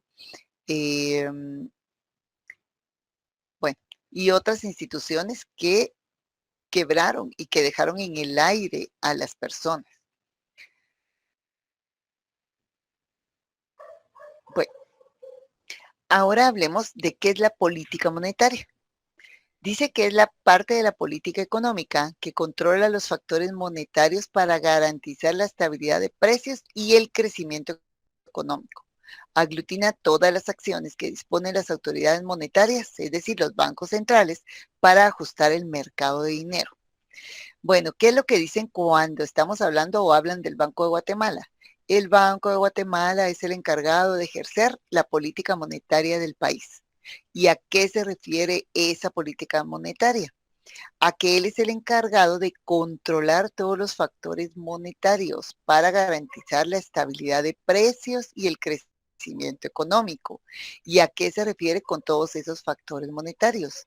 El tipo de cambio, el nivel de billetes y de oferta monetaria o de dinero circulante, la generación del dinero secundario de los bancos, la inflación que se da, los niveles de inflación en los precios. Cuando ellos regulan, por ejemplo, la cantidad de créditos que dan en los bancos, van a escuchar ustedes que se junta la Junta Monetaria que existe en el Banco de Guatemala y ellos ponen una tasa de interés líder para créditos. ¿Qué significa eso? Que ellos ponen una tasa de interés que es tipo promedio o que es una tasa de interés tope. ¿Qué es lo que hacen los bancos? Juegan con alrededor de esta tasa de interés para que su tasa de interés sea buena atractiva para los cuentavientes. En el caso de los créditos, cuando el Banco de Guatemala ve que hay demasiado dinero en circulación y que los bancos están dando todavía créditos, por ejemplo, para fin de año a uno le ofrecen créditos de todo tipo, tarjetas de crédito, le ofrecen, ¿cómo le llaman a los otros? Los extrafinanciamientos, ofrecen, correcto, le ofrecen créditos en todos los almacenes y en todo lo demás. Entonces lo que hace el Banco de Guatemala es frenar un poco, porque mientras más dinero existe en circulación, más bajo va a ser el tipo de cambio de nuestra moneda. entonces la inestabilidad de nuestra moneda va a ser muy alta. Entonces lo que hace es subirle la tasa de interés a los créditos para que así entonces los bancos tengan que frenar y la gente entonces diga, no, está muy alta la tasa de interés, mejor espero que baje para poder meterme o endeudarme. Ok, y entonces se empieza a buscar la forma de que los bancos puedan capturar más dinero e incrementar el ahorro. ¿Y cómo lo hacen? A través de subir la tasa de interés para las cuentas de ahorro. Entonces también emiten eso. También mantiene una tasa de inflación. Ellos también manejan las tasas de inflación y establecen una meta para cada fin de año.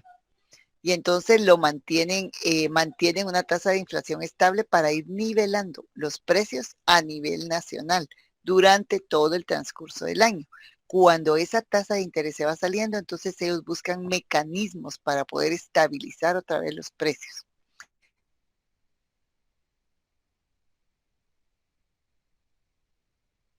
El mercado.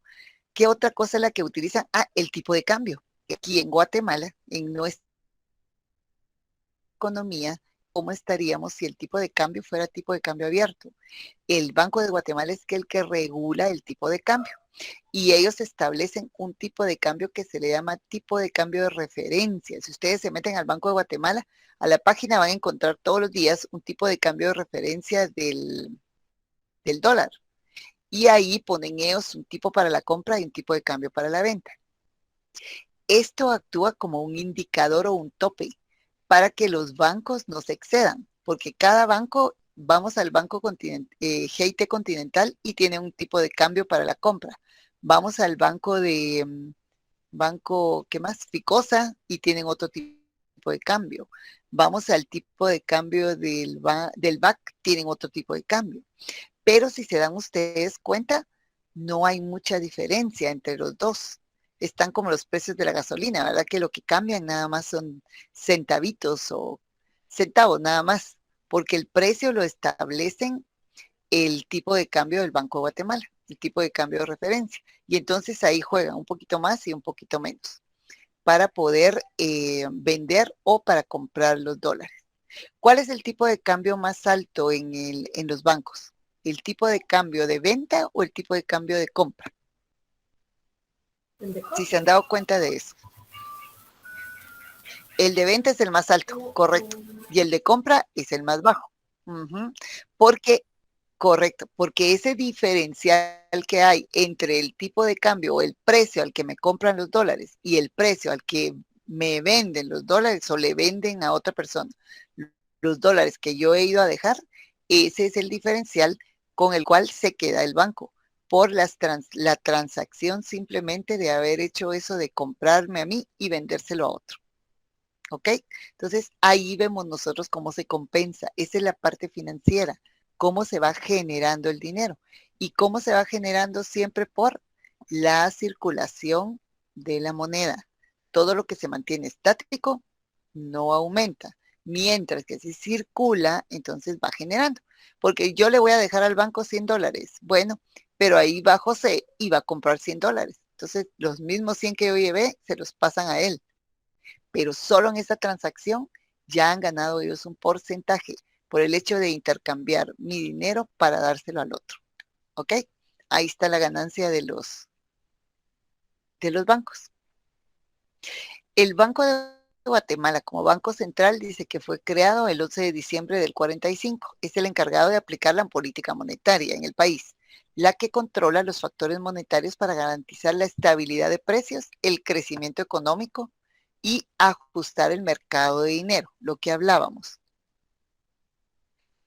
Su misión es la estabilidad, promover la estabilidad en el nivel general de los precios, es decir, que no suban tanto los precios para que no desestabilicen el valor de nuestra moneda.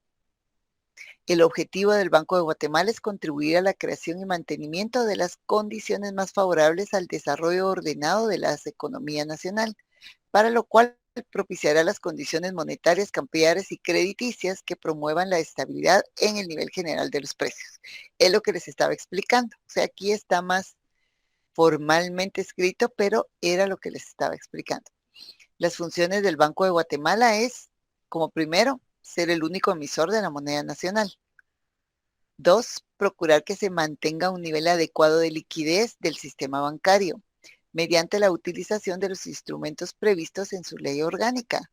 Cuando mira que los bancos están dando demasiado crédito, ellos suben la tasa de interés para los créditos o los préstamos para que los bancos frenen eso y mantener la liquidez de los bancos. Siempre los bancos tienen que tener más activos y más dinero líquido que la cantidad de pasivo que tienen que tener para que sea un banco que sea funcional y que pueda seguir funcionando en el mercado nacional. Procurar el buen funcionamiento del sistema de pagos, ¿ya? Recibir en depósito los encajes bancarios y los depósitos legales a que se refiere su ley orgánica. Ellos también les ponen a los bancos ciertos depósitos que tienen que mantener para reserva y para garantizar que los cuentavientes tengan la seguridad de que no van a perder el 100% de su dinero si lo tienen invertido en un banco que quiebre. Administrar las reservas monetarias internacionales de acuerdo con los lineamientos que dice también la Junta Monetaria. El mayor órgano ejecutor y que dirige toda la acción del Banco de Guatemala es la Junta Monetaria. La política monetaria dice que habla que los bancos centrales ejecutan su política monetaria a través de ajustes a la masa monetaria, es decir, a la oferta monetaria o al dinero en circulación, en general en operaciones de mercado abierto. Por ejemplo, un banco central puede comprar deuda pública a bancos comerciales, incrementando así la masa monetaria, lo que se conoce como política monetaria más expansiva. Esto es otra de las actividades que puede realizar el banco.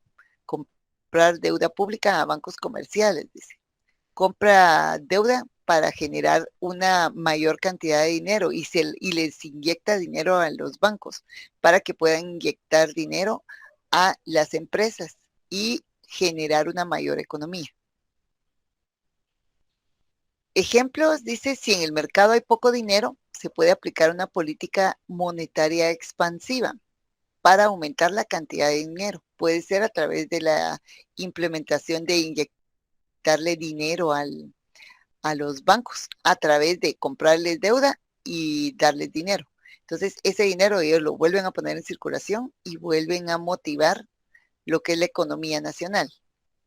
Algunos mecanismos también son reducir la tasa de interés para incentivar los préstamos bancarios. Bueno, ¿cómo se crea la oferta monetaria o el medio circulante? Eso ya lo vimos. Bueno,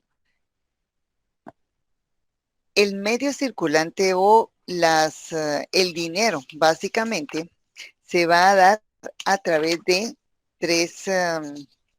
a través de la transacción o cómo se va a utilizar el dinero, cuáles son las necesidades de uso que va a tener cada persona. Dice que una de las necesidades o medios va a ser la transacción o el modo transacción.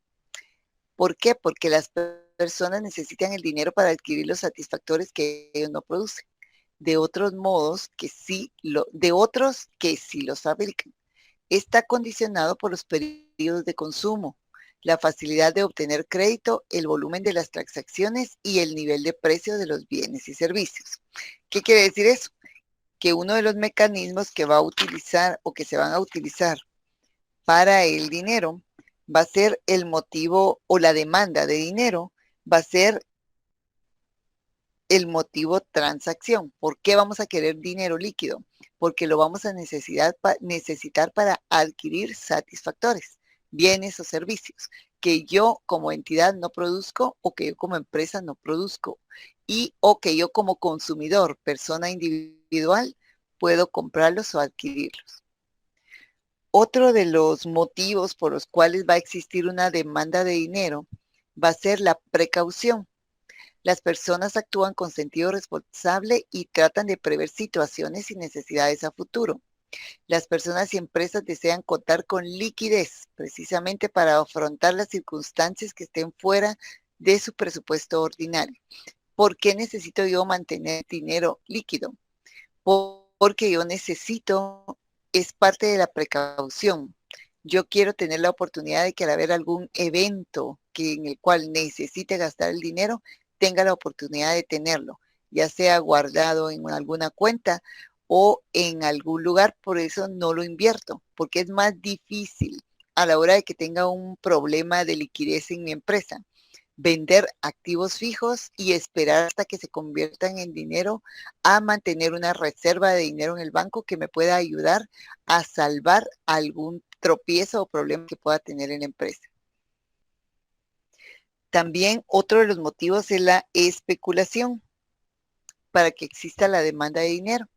Las personas o empresas tienden a retener dinero en efectivo para aprovechar alguna circunstancia en la que a costa de su propio patrimonio arriesgan un capital con el objeto de obtener mayores ganancias. A menor riesgo, menor rendimiento. Es decir, voy a ganar intereses. Y a mayor riesgo, mayor rendimiento. Fíjense que en esto es cuando las personas o las empresas se arriesgan a invertir en negocios, salva la redundancia, que es también negocios riesgosos, pero que generan bastantes ganancias. Por lo tanto, es que también cuando las entidades tienen dinero en efectivo, tratan de invertir, por ejemplo, en la bolsa, acciones en la bolsa. Eso es un juego de que hay acciones en las cuales sí se mantiene estable el precio y la ganancia también, los intereses que voy a obtener. Pero a veces se viene de un día para otro y se cae la bolsa de valores. Mis acciones tal vez me habían costado 100 y cuando yo voy ya me cuestan 2 quetzales ese día. Entonces ahí estoy arriesgando mi capital, pero si logro que el aportar, digamos, o comprar cuando al siguiente día sube a 200 quetzales por acción, entonces mi dinero va a generar. Entonces es como una ruleta rusa. Yo invierto para tratar de ganar. Mientras más sea el riesgo, más intereses voy a conseguir o más dinero voy a fomentar. Entonces a eso se le llama especulación. Yo no sé si ustedes cuando platiquen con sus papás les pueden preguntar, hubo una época en la que no había mucha regularización o se metieron dos entidades que eran unas entidades financieras a Guatemala. Uno de ellos era Autocasa. Y si ustedes se meten al internet, van a encontrar que esas financieras vinieron a generar una gran motivación en el mercado. Mucha gente lo que hizo fue sacar sus ahorros que tenían en el banco e invertir en esas financieras, porque ellos les ofrecían que a un mes les duplicaban la cantidad que ellos habían invertido. Y lo estaban haciendo, pero no estaban reguladas esas instituciones por la SIP, por la Super de Bancos, ni por ninguna entidad del Estado. Entonces ellos empezaron a trabajar y a motivar a la gente y efectivamente, si yo invertía 100 quetzales, a la semana me devolvían 200. Entonces yo decía, vuelvo a colocarlo, era como un juego de azar, como aquellos juegos de las ruletas, de los casinos donde yo apuesto y gano. Pero hubo un momento en el que ellos acapararon una gran cantidad de dinero, porque al ver que yo recibía, por ejemplo, cada semana se duplicaba mi cantidad de dinero, entonces yo ya no la sacaba. Y entonces ellos empezaron a capitalizarse.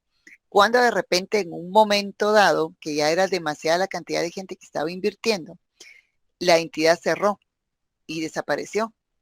A muchas personas las dejó en el aire porque eran personas que se habían jubilado, habían recibido su dinero, su tiempo de trabajo de años trabajado y ellos decidieron invertirlo. Y ahí perdieron automáticamente todo su dinero. Se buscó, se enjuició, se trató de que la gente pagara, pero no existía ningún respaldo legal que los validara. Entonces fue como un momento oportuno en el cual los que invirtieron al inicio recuperaron sus capitales, pero la gente que fue invirtiendo después, únicamente sirvió para capitalizar las bolsas de ellos, pero ya no sirvió para que ellos pudieran recuperar su dinero. Por eso con la especulación hay que tener mucho cuidado. Hay que saber en qué institución o en qué estoy invirtiendo, porque si no puedo perder mis capitales. Pero por eso la gente quiere tener dinero líquido, porque eso le da la opción de poder invertir en algo que sea fortuito o que en el momento se dé y pueda obtener ganancias grandes. Bueno, Entonces, con eso creo que estaríamos terminando la parte de las clases. ¿Tenemos alguna duda ahí? No, licenciada. ¿No? Bueno, entonces, chicos, yo creo que hasta aquí, bueno, tenemos la última clase la próxima semana, entonces tendríamos que reunirnos para poder elaborar el examen. Yo creo que sería mejor para ustedes si lo elaboramos todos juntos, porque entonces podrían tener tiempo inclusive de preguntar y tienen su tiempo específico de 2 horas para que lo puedan hacer. Más que si ustedes le quitan un poco de tiempo al día o lo empiezan a hacer y ya no lo terminan, eso les resta oportunidades de que puedan volver a, oportunidades para ingresar su examen, ¿verdad? Entonces, yo les coloqué aquí lo que va a entrar para el contenido del examen final. Para este examen final va a entrar el capítulo 3 de las páginas 82 a las 127, el capítulo 4 de la página 136 a las 152 y la guía de estudio propuesta para el capítulo 4, es así completa. Y en el capítulo 6 vamos a colocar de la página 188 a la página 199 y la guía de estudio propuesta para el capítulo 6, pero solamente desde la pregunta 1 hasta la 33. Eso sería lo que les entraría en su examen. Y ya con esto completarían los 35 puntos que faltarían nada más para completar los 100. La zona tienen un porcentaje de 75 puntos. Tienen 40, tienen 65, tienen 40 de trabajos, más tienen 25 de exámenes parciales y el resto lo tienen de el examen final. ¿Ok? Sus trabajos, se recuerdan que como yo les puse en la notita, pueden entregármelos hasta el viernes. Ya el viernes 4 de junio, perdón, de junio, yo ya se cierra la entrada de tareas porque yo tengo que calificar las últimas que ingresen. Ahorita me voy a poner a calificar todas las que ya ingresaron esta semana. Pero ya hasta ahí Licenciada, sería para que yo para que el sábado les pueda yo presentar su cuadro completo. Y ahí sí ya no sumamos. Ahora, espérenme un segundito, solo le voy a decir algo. La última tarea, que es el trabajo de investigación, me lo tienen que entregar el 2 de junio, a más tardar, porque ese día yo lo tengo que revisar y me tienen que poner ahí quién es el coordinador en una notita aparte. Cuando me manden el mensaje con el documento adjunto, me mandan a decir quién es el coordinador del grupo y el número de teléfono. ¿Por qué? Porque ustedes me lo envían, yo lo califico y luego se los devuelvo. Ya una vez que se lo devuelva, se lo voy a mandar solo al coordinador y él entonces se los va a repartir a todos los integrantes de su grupo para que lo suban. Lo tienen que subir antes del viernes. ¿Ok? Y ahí entonces vamos a tener nuestra zona completa. Cuénteme, ¿quién es la que quería hablar? yo, licenciada. Sí, Fíjese que el dígame. día de ayer yo envié, antier y ayer envié unas tareas y no me caen correos electrónicos. Entonces le mandé un mensaje, pero no sé si le aparecen en su Lo plataforma. vi. Usted me lo mandó, sí. Si quieres, me espera un ratito que terminemos la clase y vamos a buscarlos. ¿Está bien? Ajá, bye. Para ver si ya están, y si están, entonces ya tienen calificación. Bueno, ¿alguien más que tenga alguna duda? ¿No? Bueno, entonces lo dejaríamos hasta ahí, chicos. Y entonces les deseo buena suerte para su examen final. Les agradezco por todo el tiempo que invirtieron en trabajar en el curso. Espero que haya quedado algo bueno en ustedes, les haya podido dejar aunque sea una semillita a lo largo de su carrera y les deseo muchos éxitos. No vayan a desmayar. Poco a poco se va sacando la carrera. Si no pueden inscribirse un semestre, no duden en seguir. Ustedes tienen que poner empeño en que una de sus metas tiene que ser graduarse de abogados y notarios. ¿Ok? Entonces no desmayen, les deseo muchos éxitos. El otro año de repente los conozco ya en persona. Si Dios quiere que a todos tengamos las vacunas, entonces ya tal vez vamos a regresar a lo presencial y entonces tal vez voy a tener la oportunidad de conocerlos o verlos más adelante en su carrera, no lo sé.